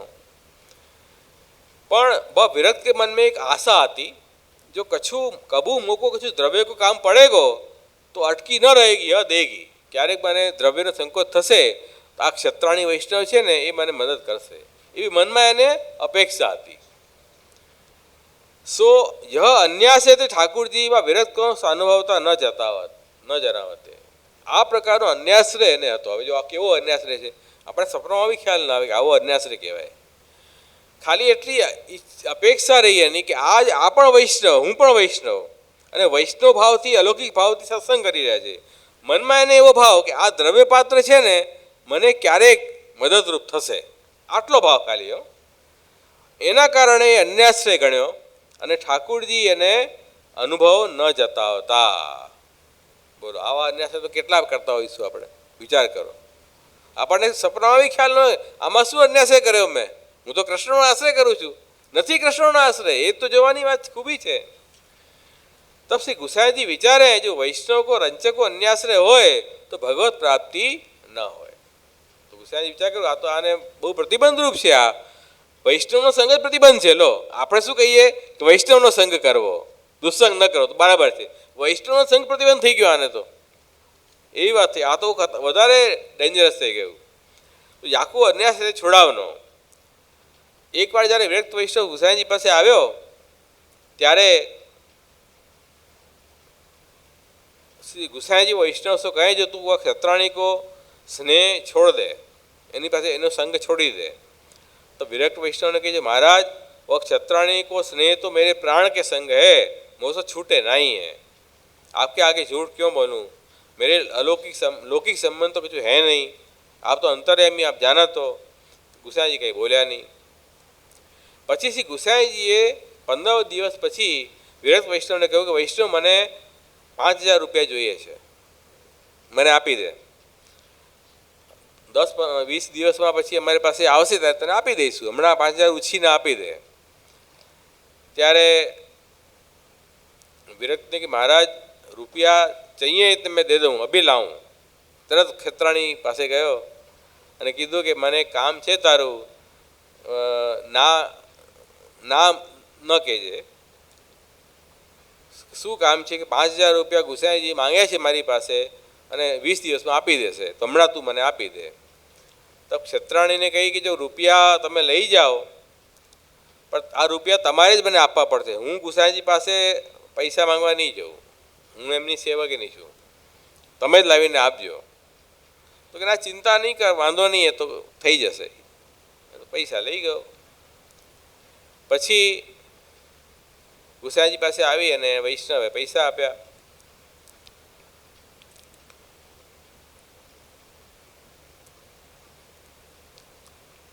वैष्णव ने कहा महाराज वह क्षत्राणी के पास से मैं ले आया हूँ, यह सुनी के गुसाई जी कहे जो प्रीति स्नेह ऐसो ही चाहिए, जो मांगिए सो मिले. गुसाई जी पर थोड़ा चढ़ाव्यो. हाँ बराबर है, सारी बात है. आवो संग होवो जोईए ने, पोतानी जरूर पड़े त्यारे ना आपे एनो शुं फायदो. पछी गुसाईजीए एक सिंदूक में पेटी में पैसा मूकी दीधा અને એ પેટી એવી બાજી મૂકી ગઈ, જલ્દી મળે નહીં કોઈને. પછી ઘણા દિવસ થઈ ગયા, ગુસાઈજી એવી વાત ભૂલી ગયા, પૈસાની ઉચ્ચારણ જ ન કરે. 2 મહિના થઈ ગયા, 20 દિવસના બદલે 2 મહિના થઈ ગયા.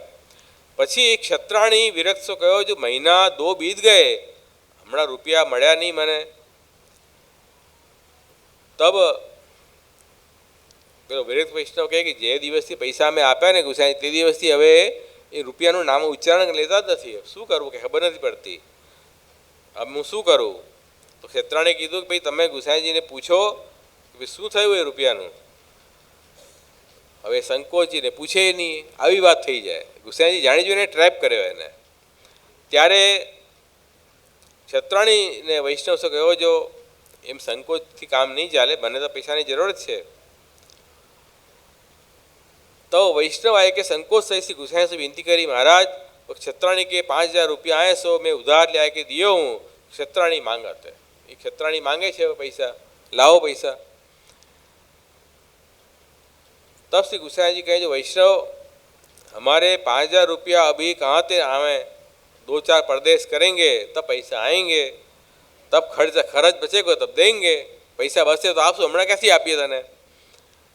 તમારી તો બહુ સ્નેહ છે ને ક્ષત્રાણી સાથે, તો વાંધો નહીં, એને કહો કે થોભી દે થોડી દેર, થોડી વાર હજી થોભાઈ જાય, શું વાંધો છે.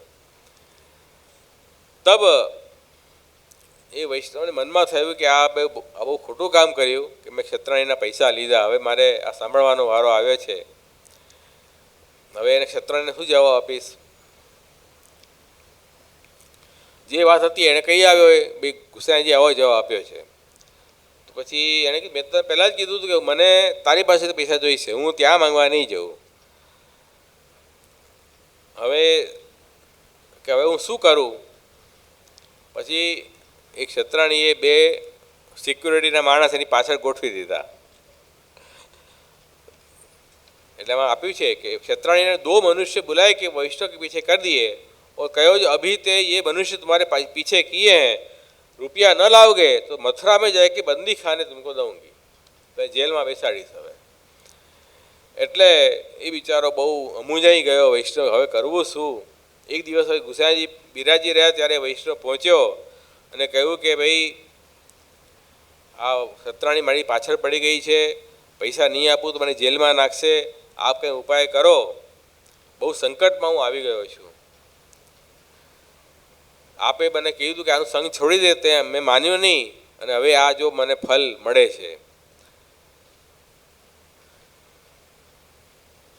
ત્યારે શ્રી ગુસાઈજીએ શું કીધું કે વૈષ્ણવ हम तुमको उधार रुपया कहूँ ते ल्याए के दें 5000, तुम फिर ક્ષત્રાણી से स्नेह नहीं રાખોगे ने, આજથી સંગ છોડી દેજે તો હું તને રૂપિયા આપી દઉં, તો આ પ્રોમિસ મને કર. ત્યારે એણે કીધું કે નહીં નહીં, હવે તો હું એનો સંગ નહીં કરું. ત્યારે શ્રી ગુસાઈજીએ એને કહ્યું કે જો તારા પૈસા આમ જ મૂક્યા છે મારી પાસે, એમને તું મૂકીને ગયો તે દિવસથી અહીંયા જ પડેલા છે, બેને હાથ પણ લગાડ્યો નથી, તારા પૈસા તો લઈ જા. यह तेरो अज्ञान और अन्याय से दूर करने के लिए ये उपाय कियो. શ્રી ગુસાઈજીએ આ ઉપાય શા માટે કર્યો? એને અન્યાશ્રય હતો ને એ છોડાવવા માટે શ્રી ગુસાઈજી આખું આ નાટક કર્યો હતો, નહીં તો એ છૂટત નહીં સંઘ એનો. એટલે લૌકિક જે સંઘ છે ને એવો ભારે પડે છે.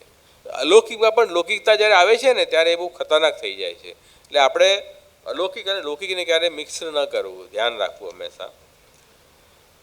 તે દિવસથી એનો સંઘ છૂટી ગયો. તો અહીંયા હરિરાજીએ ભાવપ્રકાશમાં લખ્યું कि जो वैष्णव को अन्याश्रय ते बहुत डर अपनो, अन्याश्रय को स्वरूप कहा है, जो काहू बात की अपेक्षा मन में आवे सो ही अन्याश्रय है. अभी अपेक्षा थवी ने मन में ये पण अन्याश्रय प्रकार है. ताते भगवान सिवाय अन्य की कामना न करें. भगवान इच्छा राखवी, बीजा कोई वस्तु इच्छा न राखवी, नहीं तो ये अन्याश्रय है. और स्नेह को स्वरूप बताए, जो साचे स्नेही एक नंद नंदनी है और सब मतलब के यार. साचे स्नेही नंद कुमार और नहीं कोई दुखी को बेली, सब मतलब के यार. तो संसार में तो बधा एवा छे भाई, आज बहुत सारू सारू के काले ज फरी जाए, खबर ज नहीं पड़े, ये संबंध हतो न तो थई जाए. એટલા માટે ભગવાનનો આશ્રય દ્રઢ આશ્રય છે. એ વાત ધ્યાન રાખો.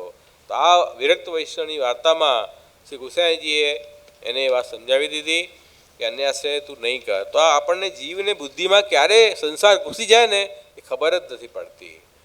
પછી આપણને થાય ઠાકોરજી કેમ બોલતા નથી, ક્યાંથી બોલે? આવી તો કેટલી વાત ઘૂસેલી હશે મનમાં. જ્યાં સુધી સંસાર ઘૂસેલો છે ને ત્યાં સુધી ભગવાન આવેશ ન થાય. એટલે વિષયાક્રાંત દેહાનામ નાવેશ સર્વદા હરિ. મહાપ્રભુજી સન્યાસીનામાં આજ્ઞા કરે છે કે વિષય સંસારનો આવેશ જ્યાં સુધી હોય ને આપણામાં ભગવાનનો પ્રવેશ ક્યારેય ન થાય. એટલે સંસારનો આવેશ દૂર થવો અત્યંત જરૂરી છે. તો કેટલું બધું સાવધાન રહેવાની જરૂર છે વૈષ્ણવને. એ વાત આપણને પણ આપણી ઘણી બધી કચાશ હશે એટલે ઠાકોરજી નથી બોલતા આપણી સાથે, એ વાત તો નક્કી છે. પ્રભુ સાક્ષાત બિરાજે છે અને મહાપ્રભુજીની કાનીથી સેવા સ્વીકારી બી રહ્યા છે, સાનુભાવતા નથી. કેમ નથી? આ બધા કારણ છે. પહેલું મુખ્ય કારણ અન્યાશ્રય છે. એનું પહેલું કારણ અન્યાશ્રય છે.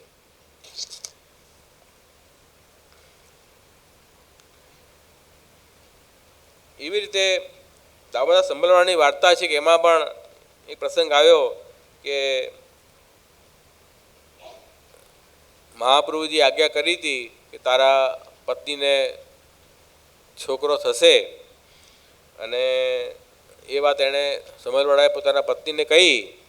પછી કોઈ જ્યોતિષ જોવાવાળા આવ્યો એના ગામમાં, ત્યારે ફરી પૂછાવ્યું કે મને છોકરો થશે છોકરી થશે. ત્યારે પછી એ અન્યાશ્રય થયો, આપણી ગુરુની વાણીમાં અવિશ્વાસ કર્યો એટલે છોકરો થયો, મ્લેચ્છ છોકરો થયો. તો આવું થઈ જાય છે કે આપણે ક્યારે પણ આપણા ગુરુ અને ઈષ્ટમાં અવિશ્વાસ ન કરવો અને આશ્રય દ્રઢ રાખવો એ વૈષ્ણવનો પ્રથમ ધર્મ છે. તો આ બધા પ્રસંગોથી આપણે સમજી શકીએ છીએ કે શ્રી ગોકુલનાથજી આપણને શું આજ્ઞા કરવા છે કે અન્યાશ્રય ત્યાગ, પ્રભુનો અનન્ય આશ્રય રાખવો. અને વિવેક ધૈર્યાશ્રયમાં શ્રી મહાપ્રભુજીએ 4 ઉપાય બતાવ્યા છે આશ્રય દ્રઢ કરવાના. એક તો અન્યસ્ય ભજનમ તત્ર સતોગોવન એમવે ચ પ્રાર્થના કાર્ય માત્ર તથા અન્યત્ર વિવર્જયેત. અન્યનું ભજન એટલે એક હરિનું ભજન સિવાય બીજા કોઈનું પર ભજન કરવું, સેવા કરવી, માનતા માનવી, પૂજા કરવી. પણ જેમ ગણેશ પૂજન કરીએ, કુલદેવતાની પૂજન કરીએ, એ ક્યારે કોઈ નિમિત્ત કર્મ આવે તો, જેમ આપણે વિવાહ સંસ્કાર, જનોઈ સંસ્કાર થાય, ગ્રહનું વાસ્તુ પૂજન કરીએ, એમાં આપણા કુલદેવતાનું સ્થાપન કરીએ, પૂજન કરીએ, એ અન્યાશ્રય નથી. પણ સ્વતંત્ર પૂજન કરીએ આપણે તો અન્યાશ્રય છે, એ વાત ધ્યાન રાખવું. એટલે જેમ આપણે ઘરમાં કોઈ પ્રસંગ હોય અને બધા લોકમાં બધા મહેમાનોને આપણે બોલાવીને એમનું આપણે આગતા સ્વાગતા કરીએ, માળા બી પહેરાવીએ અને એને જમવા બી બેસાડીએ, બધું કરીએ, તો એ અન્યાશ્રય કહેવાય? એ અન્યાશ્રય નથી, એ લૌકિક વ્યવહાર છે. એવી રીતે શાસ્ત્રમાં જે કર્મ આપણને કરવાના કયા હોય, જેમ ષોડશ સંસ્કાર વગેરે, એના અંતર્ગત આપણે કોઈ દેવી દેવતાનું પૂજન કરીએ, ગણેશ સ્થાપન કરીએ, કુલદેવતાનું સ્થાપન કરીએ, તે કુલદેવતાનો ગણેશનો અન્યાશ્રય ન કહેવાય. એ તે કર્મને અંગભૂત એ દેવનું પૂજન છે. પણ આવું કર્મ ન હોય અને સ્વતંત્ર પોતાની ઈચ્છા પૂર્તિ માટે માનતા માનીને કોઈ દેવી દેવતાનું પૂજન કરીએ તો એ અન્યાશ્રય છે. એટલે અહીંયા શ્રી મહાપ્રભુજીએ આજ્ઞા કરી છે કે ભાઈ અન્યસ્ય ભજન તથા સ્વતઃ ગમનમેવ છે. સ્વતઃ સામે ચાલીને ભજન કરવું તો અન્યાશ્રય છે. પણ સ્વતઃ ન હોય પણ શાસ્ત્રમાં બતાવેલું હોય કે આ કર્મ માટે તમારે ગ્રહ શાંતિ કરવી પડે, એ ગ્રહ શાંતિ અન્યાશ્રય નથી. સમજાય છે શું કહેવા માગું છું? એક તો આપણે જ્યોતિષને દેખાડીએ કે તમને આ ગ્રહ ભારી છે, આ ગ્રહની શાંતિ કરાવો, એ ગ્રહ શાંતિ કરાવીએ અલગથી તો અન્યાશ્રય છે. પણ કોઈ કર્મમાં જેમ લગ્ન પ્રસંગ આવે ત્યારે ગ્રહ શાંતિ કરવામાં આવે છે, એ ગ્રહ શાંતિ એ કર્મના અંગભૂત છે, તો એ અન્યાશ્રય નથી. આ બંનેમાં ફરક છે. એ કર્મના અંગભૂત દેવની પૂજા છે, એ સ્વતંત્ર દેવની પૂજા છે. એટલે આપણે ત્યાં નામ પણ શ્રી મહાપ્રભુનું છે, કર્મ માર્ગ પ્રવર્તક અને ઉપાસનાથી માર્ગાથી મુગ્ધ મોહ નિવારક.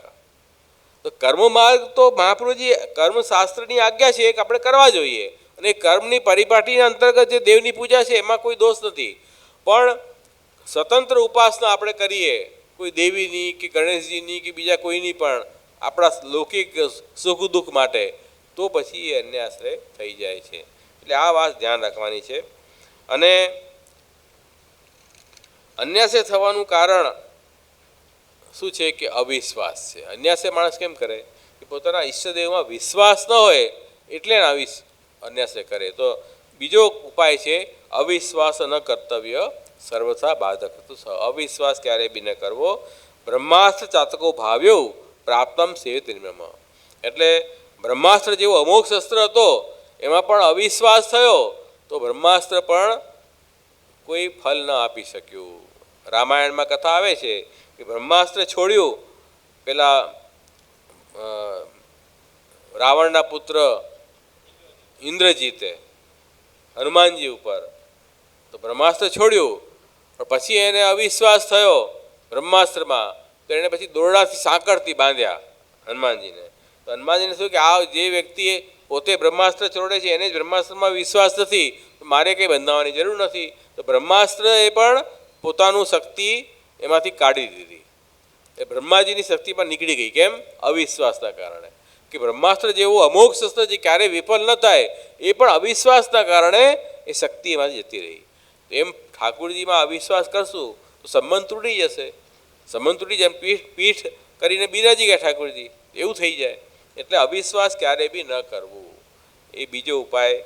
અને ત્રીજો ઉપાય શું કહ્યું છે? પ્રાપ્તમ સેવેત નિર્મમ.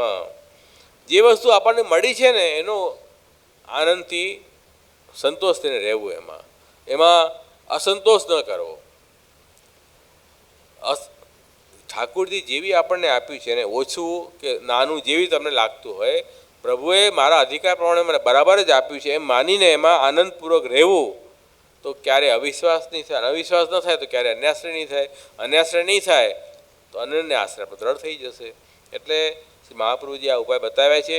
અને એના જ ઉપર ભારપૂર્વક શ્રી ગોકુલનાથજીએ પણ પહેલો વૃત્તાંત જે છે તે અન્યાશ્રય ન કરવો, અનન્ય આશ્રય દ્રઢ રાખવો, એના ઉપર આખો વૃત્તાંત કર્યો છે, પહેલો વૃત્તાંત. આમાં કોઈ પ્રશ્ન છે તમને? પહેલા વૃત્તાંતમાં છે કઈ પ્રશ્ન?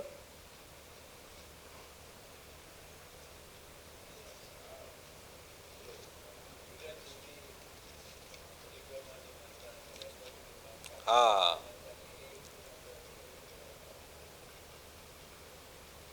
હવે આ પ્રશ્ન કંઈ આવ્યો કે ગિરિરાજજીની પરિક્રમા કોઈ લૌકિક ઈચ્છા પૂર્તિ માટે કરે તો એ કરવું કે નહીં? અહીંયા આપણે શું જોયું? કાહુ બાત की अपेक्षा बन में आवे सोई अन्याश्रय है. કાહુ બાત એટલે શું? ભગવત સંબંધ સિવાય બીજી કોઈ પણ લૌકિક વસ્તુની અપેક્ષા મનમાં રાખવી એ અન્યાશ્રયનો જ પ્રકાર છે. જો અન્ય પ્રભુ સિવાય બીજું અન્ય થયું, તો ભગવાન સિવાય બીજી વસ્તુની ઈચ્છા રાખવી તો એ વસ્તુ એના ઉપર આશ્રય થઈ ગયો કે નહીં? આપણા પુષ્ટિમાળમાં ફલ કોણ છે? ભગવાન એ વહી ફલમ. ભગવાન જ ફલ છે. પુષ્ટિ પ્રવાહ મર્યાદામાં મહાપ્રભુ જાગ્યા કરે છે. તો ભગવાન જ ફલ છે, તો ભગવાન સિવાય બીજા ફલની અપેક્ષા રાખવી એ પણ અન્યાશ્રયનો જ પ્રકાર છે. હવે આપણે જો લૌકિક ફલ માટે ગિરિરાજની પરિક્રમા કરી રહ્યા છીએ તો એ અન્યાશ્રયનો પ્રકાર થયો કે લૌકિક ફલની અપેક્ષા કેમ રાખો છો? હવે જુઓ, આપણે ત્યાં ગિરિરાજજીનો પ્રસંગ એક મળે છે, એક વાર્તામાં આવે છે. એમાં શું થયું હતું કે એક વૈષ્ણવ ગુસાઈજીના સેવક થયા ને પછી ઠાકોરજીની સેવા કરતા અને તિલક કરતા, ચોટલી રાખતા. તો એના બધા સમાજવાળા બધા શૈવ હતા, એ ગુસ્સે થયા એના ઉપર, એને શાંતિથી સેવા ન કરવા દે. ત્યારે પછી શ્રી ગુસાઈજી શું કીધું? ગિરિરાજજીનું પૂજન કર, ગિરિરાજજી તારો પ્રતિબંધ દૂર કરશે. તો ગિરિરાજજીનું એ ભજન કરવા લાગ્યો. ગિરિરાજજીના ભજનથી એને એ જે પ્રતિબંધ હતા ને સેવામાં એ દૂર થયા. એટલે એ જે બધા એને બધું હેરાન કરતા હતા, તો ગિરિરાજે એવો પરિચય બતાવ્યો કે એના કારણે પછી એ બધા એને હેરાન કરતા બંધ થઈ ગયા.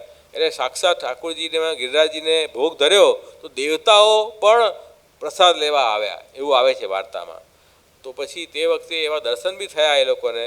બધા બ્રાહ્મણોને. તો એ પછી એમણે સમજી ગયા કે આ તો બહુ મોટો ભક્ત છે, એને હેરાન ન કરવું. તો તાત્પર્ય શું છે કે ગિરિરાજજીનું ભજન આપણે શા માટે કરીએ, યમુનાજીનું ભજન શા માટે કરીએ કે ભાઈ ભક્તિમાં જે પ્રતિબંધ આવી રહ્યા છે એ મારા દૂર થાય. વિનિયોગો ભક્તિયોગો પ્રતિબંધ વિનાશને. સર્વોત્તમ સૂત્રમાં શું કહ્યું છે કે ભાઈ સર્વોત્તમ સૂત્રનો વિનિયોગ શા માટે કરવો? ભક્તિમાં જે પ્રતિબંધ આવતા હોય એ દૂર કરવા માટે. તો ગિરિરાજજી યમુનાજી શા માટે છે કે આપણે ઠાકોરજી સન્મુખ લઈ જાય અને પ્રભુની સન્મુખ જવામાં જે બી કંઈ આપણને વિઘ્ન નડતું હોય ને એ વિઘ્નનો નાશ કરવાના યમુનાજી ગિરિરાજી છે. તો હવે આપણે લૌકિક માંગવા જઈએ ગિરિરાજ યમુનાજી પાસે, એ લૌકિક વસ્તુ તો પ્રતિબંધ છે ને. જે લૌકિક વસ્તુ આપણને પ્રભુથી દૂર લઈ જાય એની જ માંગણી આપણે કરીએ છીએ, એ તો ઘોર અન્યાશ્રય છે. એટલા માટે આપણે ગિરિરાજજીની પૂજા એટલા માટે કરીએ કે ભાઈ ગિરિરાજજી અમને જે બી સંસાર પ્રતિબંધ થઈ રહ્યો છે ઠાકોરજીની ભક્તિમાં સેવામાં, એનાથી અમને એ પ્રતિબંધથી દૂર કરો. એમાં કોઈ અન્યાશ્રય નથી. એ ભાવથી પરિક્રમા કરો તો કોઈ વાંધો નથી, પણ લૌકિક વસ્તુની ઈચ્છાથી ન કરવી. ભક્તિમાં પ્રતિબંધ આવતા હોય એને દૂર કરવા માટે આપણે યમુનાજી ગિરિરાજજી સદા તત્પર. એ તો ઈચ્છા રાખે છે કે મારો ભક્ત ક્યારે ઠાકોરજી સન્મુખ જાય. યમુનાજી દોડીને આપણે ઠાકોરજી સન્મુખ લઈ જાય છે. દોડ કે સોળ કર આય કે કહે. એટલે બ્રહ્મસમ જ્યારે જીવનું થાય ત્યારે ઠાકોરજીની પાસે જીવને લઈ જાય. એ તો એમની ઈચ્છા છે એવી, તો એમાં કોઈ વાંધો નથી. તો આપણે શું છે કે જે આવી બધી વાર્તા આવે છે ને માનતાની, જેમાં એ લોકોએ પ્રભુ સિવાય બીજા વસ્તુની અપેક્ષા નથી રાખી. ભલે ગિરિરાજજીની માનતા માની હશે, પણ પ્રભુ ભક્તિમાં ઉપયોગી થાય પ્રતિબંધ એના માટે માની છે. આપણે સ્વતંત્ર કરવા લાગ્યા, એ આપણી મિસ્ટેક છે. એટલે આ વાર્તાનો ખોટો અર્થઘટન થઈ ગયો. એવું નહીં કરવું. બીજો કઈ પ્રશ્ન છે? થયો? સંતોષ થયો ને?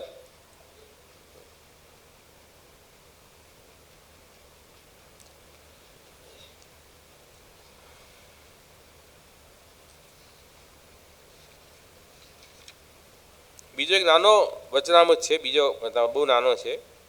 वैष्णव प्राणी मात्र पर दया रखनी, कुंजर ते चैंटी पर्यंत सब में एक ही जीव जाननो, छोटे बड़े सब जीव प्रभु के हैं, अंतर्यामी सब में एक हैं, प्रतिबिंब नारे नारे दिशत हैं.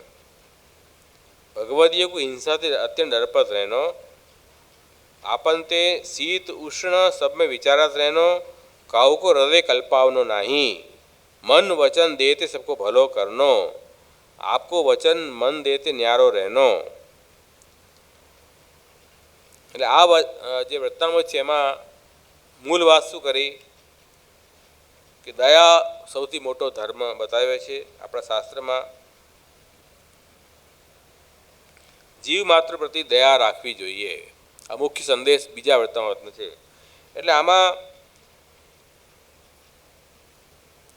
શ્રી ગોકુલાજી આગળ કરી રહ્યા છે કે ભાઈ કુંજર તે ચેંટી પર્યંત, એટલે હાથીથી લઈને કીડી સુધી બધામાં એક જ જીવ અને ભગવાન અંતર્યામી બધામાં બિરાજે છે. બધા જીવ ભગવાનના અંશ છે. નાનું કોઈ મોટો પ્રાણી હોય કે નાનું જીવજંતુ હોય, બધામાં પ્રભુનો જ અંશ જે જીવ છે એ છે અને અંતર્યામી બધામાં બિરાજે છે. એટલે કોઈનું પર હૃદય, કોઈનું પર દુઃખ આપવું એ વૈષ્ણવનો ધર્મ નથી. વૈષ્ણવે માટે દયા ધર્મ સૌથી મોટો છે, એમ અહીંયા આજ્ઞા કરી રહ્યા છે. તો એનામાં આપણે એક વાર્તા સરસ છે, વિઠ્ઠલદાસજીની વાર્તા.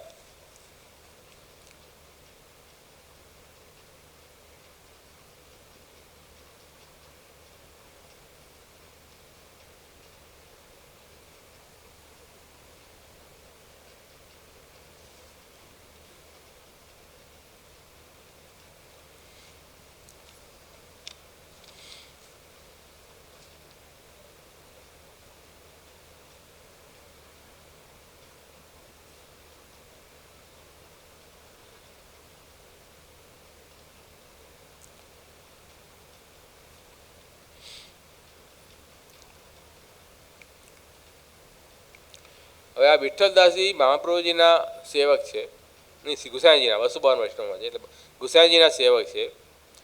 હવે વિઠ્ઠલદાસ કાયસ્થ आई नारायणदास के पातशाह के पास जाकर रहे। तो नारायणदास પાસે ચાકરી કરવા ગયા અને પોતાની જે વૈષ્ણવતા છે એ ધર્મ નારાયણદાસને ન બતાવ્યો, હું વૈષ્ણવ છું એમ ન કહ્યું। तब कोई विठलदास से पूछे तुम्हारो मार्ग कहाँ है, तो विठलदास कहते हमारो मार्ग तो वैष्णव है। सो नारायणदास न जानते, नारायणदास ने बात की खबर नहीं। કેટલાક દિવસ પછી नारायणदास को पातशाह तो कही के विठलदास को परगने में पठायो। तो परगने में कमाई के विठलदास नारायणदास के पास आए। तब नारायणदास को वह परगने को हिसाब विठलदास समझाई दियो। તમે કશું દામ વિઠ્ઠલદાસ કે બાકી રહે, એટલે હવે કોઈ વસ્તુ પૈસા લાવવાના હશે બાદશાહના તે લઈ આવ્યા, પણ થોડા પૈસા બાકી રહ્યા એમાં।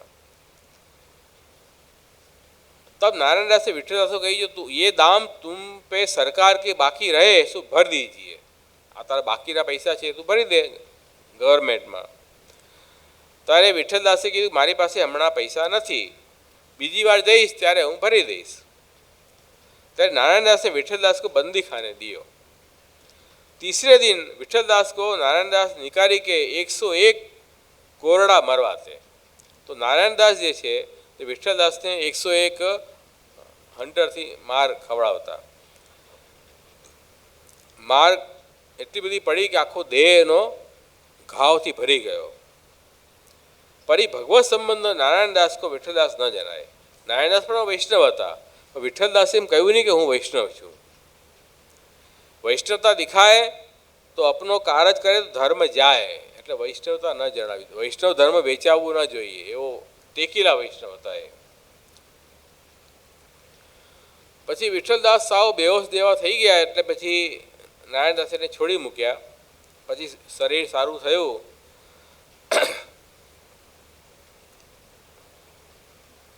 एक दिवस गुसाई जी जगन्नाथ राय जी पधार्या। तब नारायणदास पासे आवीने कह्युं कि भाई गुसाई जी पधार्या छे। ए सांभळीने नारायणदास घणा खुश थया अने सन्मुखजीने विनती करी दर्शन करवा गया।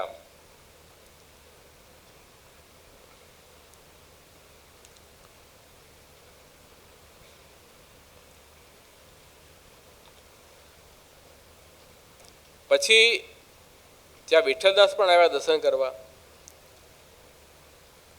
त्यारे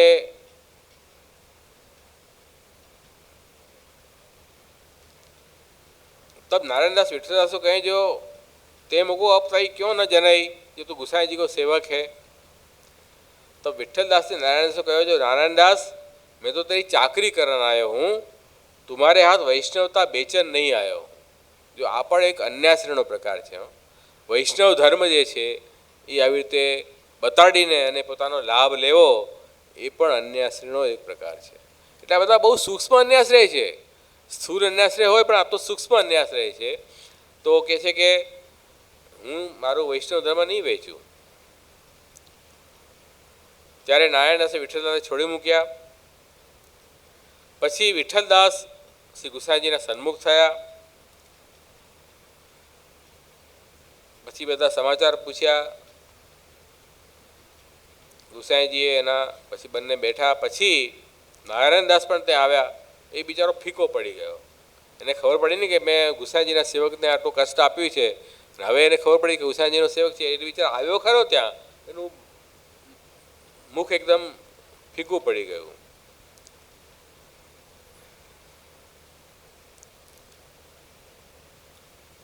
फिर गुसाई विठ्ठलदास तो प्रभु ने पूछी विठ्ठलदास आगे तू आची तरह सो रहतो, अब तो तू बहुत सूकी गयो तो कारण का? पहला सारू शरीर हतुं तारुं, हवे साव सुकाई गयो छे, केम आવું થઈ ગયું?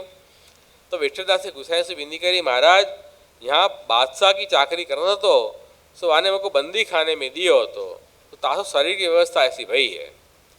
तो श्री गुसाई जी विठ्ठलदास को कहे विठ्ठलदास यह तू नारायणदास क्यों न कहो?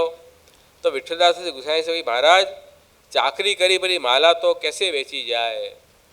या तो देह को भोग है तो भूगतो चाहिए, देह नु दंड है भोगी लीधु, वैष्णवता शा माटे वेचूं? त्यारे गुसाईजीए खूब प्रशंसा करी कि तू धन्य छे, तने दृढ़ प्रभुनो आश्रय छे। નારાયણદાસ તો સાવ ભૂઠો પડી ગયો એકદમ. પછી ઠાકોરજી ભોગ સરાવ્યા ત્યારે ગુસાઈજી કહ્યું વિઠ્ઠલ આજે પ્રસાદ અહીંયા જ લેજો. ત્યારે વિઠ્ઠલદાસને ગુસાઈ से કહ્યું महाराज मेरी देह अच्छी नहीं है तासो मैं स्नान नहीं કર્યો. તો કે તું ન્યા લે, ન્યાય સ્નાન કરી લે, ફી પ્રસાદ લે. પછી પ્રભુની આજ્ઞા માની અને નાહવા માટે જ્યારે વસ્ત્ર ખોલ્યા ત્યારે ગુસાઈજી જોયું તો એના દેહમાં તો બહુ ઘાવ પડી ગયા છે. તો વિઠ્ઠલદાસને પૂછ્યું કે આ તને શું થયું?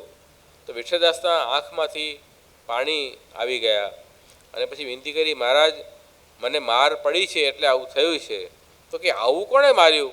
આટલું બેદર્દ કોણે માર્યું છે? તો વિઠ્ઠલદાસે નારાયણદાસની સામે જોયું. એ નારાયણદાસ ત્યાં જ ઊભા હતા. ત્યારે ગુસાઈજીએ કીધું કે નારાયણદાસને હો नारायणदास तू ऐसी भांति वैष्णव को क्यों मार्यो है? तो नारायणदास ने कही विनती करी महाराज मैं इनको वैष्णव जान्यो नहीं, મને ખબર નહીં કે આ વૈષ્ણવ છે, નહીં તો ન મારત એમ કે છે. તબ શ્રી ગુસાઈજી નારાયણદાસ તો કહે જો તે વૈષ્ણવ ન જાન્યો पर जीव तो जाने हो तो सो वैष्णव को ऐसी निर्दयता नहीं चाहिए, वैष्णव को जीव मात्र पर दया रखनी चाहिए. तब नारायणदास ने विनती करी कि महाराज मेरे से बड़ो अपराध पड़ो है, अब मैं ऐसे नहीं करूँगा. पाછી नारायणदास विठ्ठलदास से बहुत आग्रह करे पर विठ्ठलदास नारायणदास के पास न रहे. तो आमा आज બધું બતાવી કે ભાઈ જીવ તો જાણવું જોઈએ ને, વૈષ્ણવ તો પછીની વાત છે. આજે તો મને લાગે છે ઘણા બધા આપણે વૈષ્ણવતાનો ડોળ કરીએ છીએ પણ મનુષ્યતા પણ માણસમાં પહેલાં હોવી જોઈએ એ બી દેખાતી નથી. દયા માત્ર રાખવી એ તો મનુષ્યનો ધર્મ છે અને વૈષ્ણવમાં તો પહેલો એ ધર્મ હોવો જોઈએ એ અહીંયા સમજાવ્યું છે.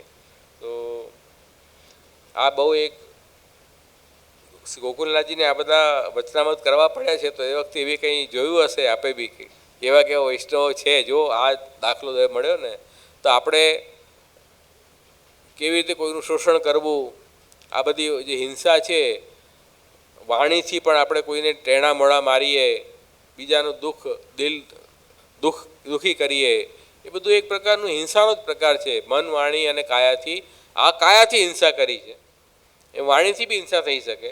મનથી કોઈના માટે ખરાબ વિચારવું એ પણ મનથી હિંસા છે. તો મન વાણી કાયાથી કોઈની પણ હિંસા ન કરવી એ વૈષ્ણવનો પહેલો ધર્મ છે. એક વાર્તા છે લગભગ યાદ આવી મને,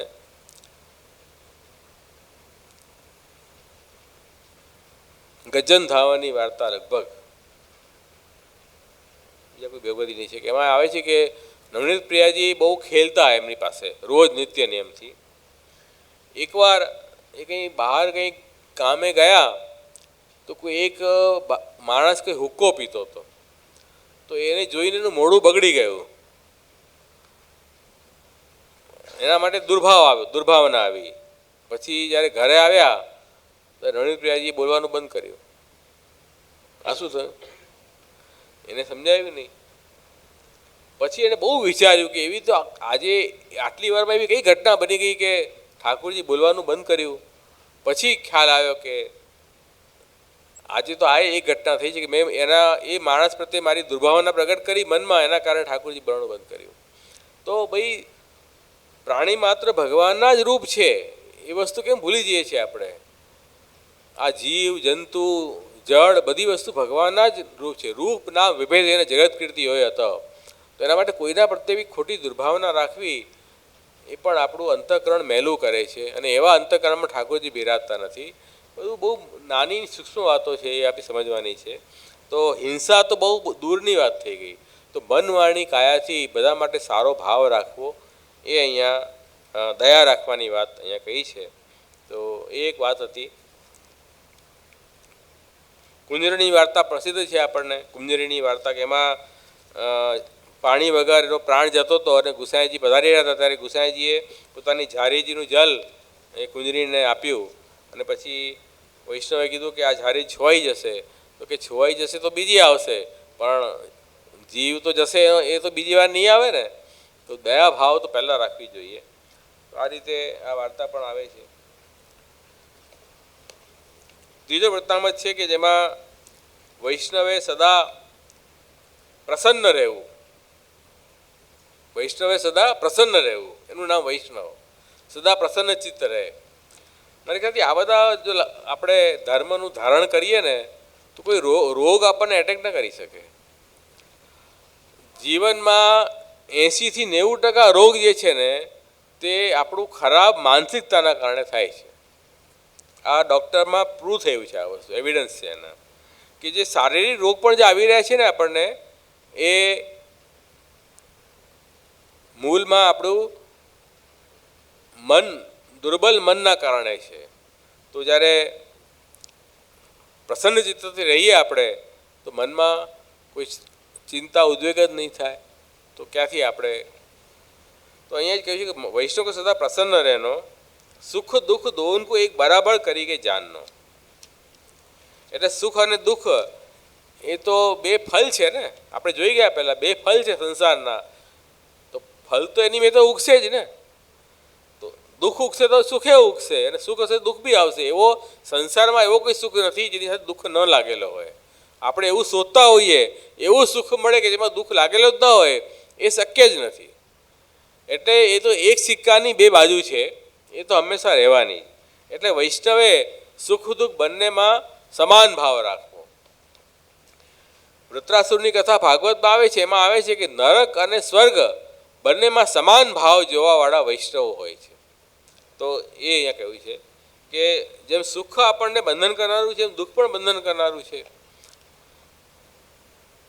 સુખ તે હર્ષ હોય, દુઃખ તે ક્લેશ હોય, સો ન કરનો. તો હર્ષ અને ક્લેશ બંને આપણને બંધન કરનારા છે, સંસારમાં આપણને દ્રઢ કરનારા છે, એટલે ન કરવું.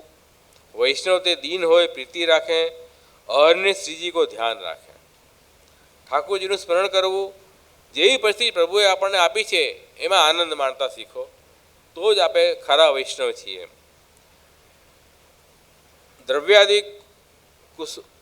द्रव्यादिक सु मार्ग में गुरु सेवा वैष्णव सेवा में उड़ावे, अपने शरीर भोगाड़ न उठावे. એટલે જે દ્રવ્યાદિક ઠાકોરજી આપણને આપ્યા હોય યથાશક્તિ હરિગુરુ વૈષ્ણવની સેવા માટે ઉપયોગ કરવું, પોતાના વૈભવ ભોગ માટે ઉપયોગ ન કરવો. તો એ દ્રવ્ય સારા માર્ગમાં ગયો કહેવાય.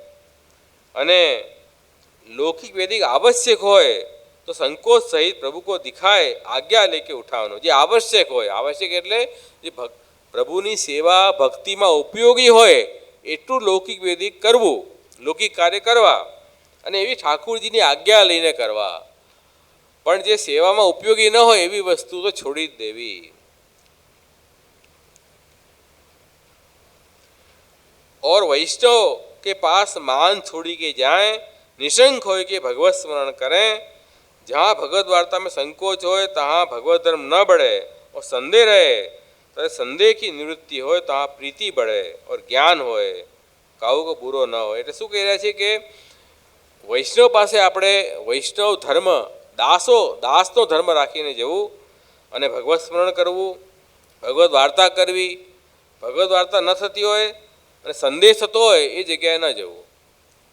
કે સંશય જે છે ને એ માણસને બહુ તકલીફ આપવાળો છે. સંશયથી શું અવિશ્વાસ થાય, અવિશ્વાસથી બહિર્મુખતા આવે. એટલે નિશંક થઈને રહેવું, સંદેહ ન રાખવો, પૂર્ણ વિશ્વાસ સાથે ભગવત સ્મરણ કરવું વૈષ્ણવ સાથે. ભગવત વાર્તામાં સંકોચ હોય તો હા ભગવત ધર્મ ન બળે. જ્યાં ભગવત વાર્તા ન હોય એ જગ્યાએ ભગવત ધર્મ વધશે નહીં, સંસાર વધશે. તો સત્સંગમાં કેવલ ટુ ધ પોઈન્ટ વાત કરવી, આડી અવળી વાત કરવી નહીં ક્યારે બી. અને જ્યાં સંદેહ અને અવિશ્વાસ દૂર થાય ત્યાં ભગવત ભક્તિ વધે છે, ત્યાં ભગવાનનું જ્ઞાન વધે છે. काहू को बुरो न हो, दुख में धीरज धरे, ताको उत्तम वैष्णव जाननो. या प्रकार से गोकुलनाथ जी कल्याण भट्ट के प्रति आज्ञा किए हैं. એટલે આમાં ગોકુલનાથજી એ જ આજ્ઞા કરી કે વૈષ્ણવે દરેક પરિસ્થિતિમાં, સુખ હોય કે દુઃખની પરિસ્થિતિમાં સમાન ભાવથી રહેવું, સદા પ્રસન્ન ચિત્ત રહેવું. સુખ હોય દુઃખ હોય એ પ્રભુનો જ પ્રસાદ માનીને એનો ઉપભોગ કરવો. પ્રાપ્તમ સેવેત નિર્મમ, જે આપણે આવી વિવેક ધર્યાશ્રયમાં પ્રાપ્તમ સેવેત નિર્મમ. પ્રાપ્તમ એટલે જે આપણને મળ્યું છે એનું નિર્મમ થઈને સેવા કરવી. નિર્મમ એટલે એમાં પોતાનો સ્વાર્થ રાખ્યા વગર આ ઠાકુરજીની પ્રસાદી વસ્તુ છે એમ માનીને એનો ઉપભોગ કરવો. તો એવું મન પ્રસન્ન રહે તો પછી એ વૈષ્ણવ ક્યારેય દુઃખી થાય નહીં. જેમ ગદાધર દાસની વાર્તા આવે છે 84 વૈષ્ણવની વાર્તામાં, અને એ અવ્યાવૃત થઈને સેવા કરતા, તો એમાં પણ જુઓ એ પ્રસંગ આવે છે.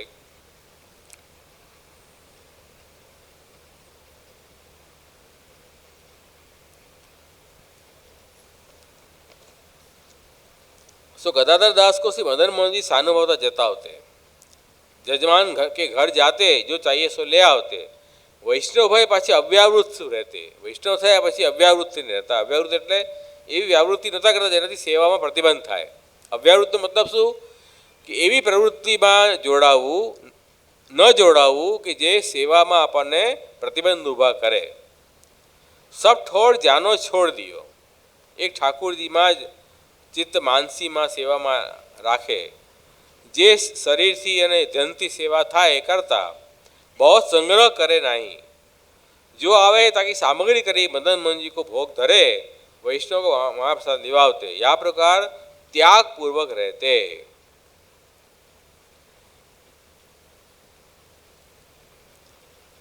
सो भगवत एक दिन भगवत ઈચ્છા તે જજમાન કે ઘર હતે કશું આવ્યો નહીં, કંઈ આવ્યું નહીં, યજમાન પાસેથી કંઈ ન આવ્યું. તો મંગલા में जल की लोटी धरे, श्रृंगार में राजभवन में जली धरे, उत्थापन ते शयन पर्यंत जली धरे, પરંતુ ઉધારો ન લીએ. ઉધાર કાંઈ ન લીધું, મંગલાથી શયન સુધી જલની લોટી ધરી. તો આવા તેકી વૈષ્ણવ કે આવા પ્રસંગમાં પણ એમને કોઈ જાતનો ઉદ્વેગ નહોતો મનમાં. તો એ જ એમ બતાવ્યું છે કે ભાઈ અવ્યાવૃત થઈને રહેવું એ બી એક બહુ એમનો ધર્મ, બહુ ટેકેલા વૈષ્ણવ હતા. એવી રીતે પદ્મનાભદાસજીની વાર્તામાં પણ આવે છે કે એ પણ છોલા ધરતા ઠાકુરજીને, અને છોલામાં બધી સામગ્રીની ભાવના કરતા. ઠાકુરજી પ્રેમથી અરોગતા. તો એ શું હતું કે સદા જે પરિસ્થિતિમાં ઠાકુરજી રાખે છે એમાં રહેવા તૈયાર હતા. હાયા નહોતી ખોટી. તો કેમ કે જ્યાં સુધી લૌકિકમાં તમને વધારે અપેક્ષા રહેશે ત્યાં સુધી ઠાકુરજીમાં અપેક્ષા ઓછી થઈ જશે. તો કહે છે કે ઠાકુરજીએ જે પરિસ્થિતિ તમને આપી છે એમાં રહેતા શીખો તો બંધ ઠાકોરજીમાં લાગશે. અને તમને જે પરિસ્થિતિ કરી આપી છે એમાં તમને અસંતોષ છે, મતલબ પ્રભુ ઉપર આપણને આરોપ છે કે આપે આ પરિસ્થિતિ બરાબર નથી કરી. આરોપ તો ઠાકોરજી પર જ થયો ને. ભાઈ મને જે અત્યારે મળ્યું છે એમાં હું ખુશ નથી. એનો મતલબ શું થયો કે ઠાકુરજીએ બરાબર મારા સાથે ન્યાય નથી કર્યો. મતલબ કરીને આશ્રય છે તમને, પ્રભુનો આશ્રય નથી. તો આ બી એક અન્યાશ્રયનો જ પ્રકાર થયો. એટલે સંતોષ અને પ્રસન્નતાપૂર્વક રહેતા શીખવું એ ત્રીજું વચનામૃત છે. કોઈ પ્રશ્ન છે?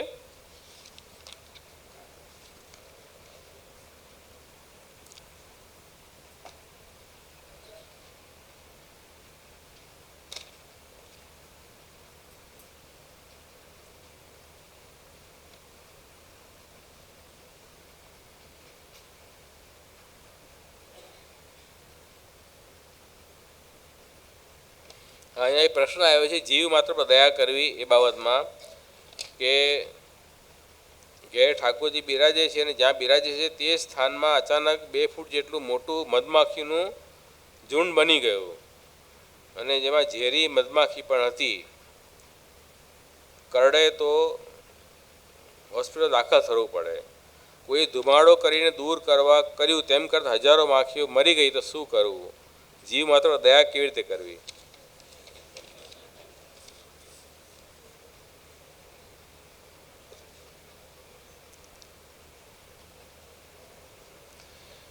એવું છે ને કે ભાઈ શરીરની અંદર કોઈ ઘાવ થઈ ગયો હોય, શરીરમાં ઇન્ફેક્શન થઈ ગયું હોય અને ડૉક્ટર પાસે આપણે જઈએ, એ કહે કે ભાઈ આ તમે ઇન્ફેક્શન કઢાવશો નહીં તો આખા શરીરમાં પ્રસરી જશે, તો તમારે શરીર બચાવવું છે કે અંગ બચાવવું છે? તો આપણે શું કહીશું? હા, શરીર બચાવવું પડશે ને, તો આપણે અંગ કાપવું પડશે ને. તો ડૉક્ટર કહે આટલું કાપી નાખવું પડશે, તો કાપી નાખવું પડે. શરીર તો બચ્યું કે નહીં, એ વિવેક વાપરવો પડે. ધર્મ અધર્મ એટલે એમાં અગ્રદર્શન કરવું પડે કે એમાં નુકસાન એટલે ધર્મીનું નુકસાન થતું હોય તો પછી ધર્મનો ત્યાગ કરવો પડશે ને, એ વિવેક કરવું પડશે આપણને.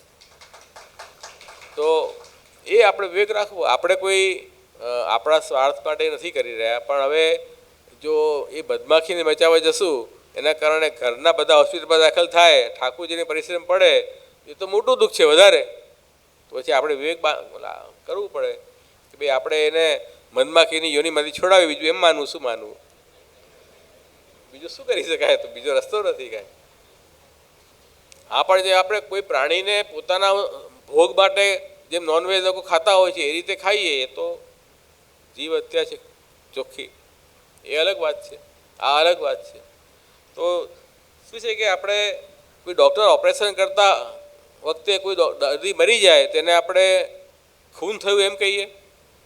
એક તો કોઈ ચાકુથી ખૂન કરી દે કોઈને, અને એક ઓપરેશન કરતી વખતે કોઈ દર્દી મરી ગયો તો એને કોર્ટમાં સજા થાય ડૉક્ટરને? થાય ને. આપણો ઇન્ટેન્શન ખરાબ નથી ને, ઇન્ટેન્શન સારો છે, આપણું પ્રયોજન સારા માટે છે, એ સમજવાનું છે. તો એ થોડો આપણે વિવેક જાળવતા શીખવું જોઈએ.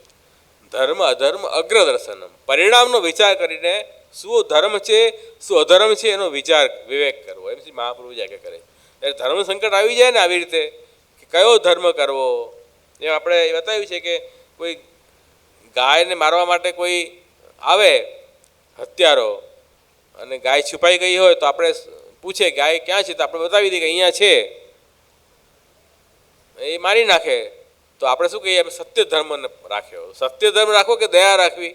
સત્ય ધર્મનો પણ અંતે પ્રયોજન તો દયા જ છે ને.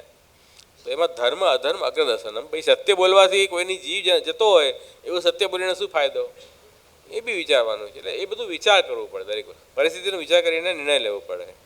આ વાત છે. તો આજે આપણો સમય થઈ ગયો છે, આપણો આજનો 3 વડતામાં થયા છે. જેટલા થશે એટલા હવે આપણે કરશું. હજી છે 2 દિવસ.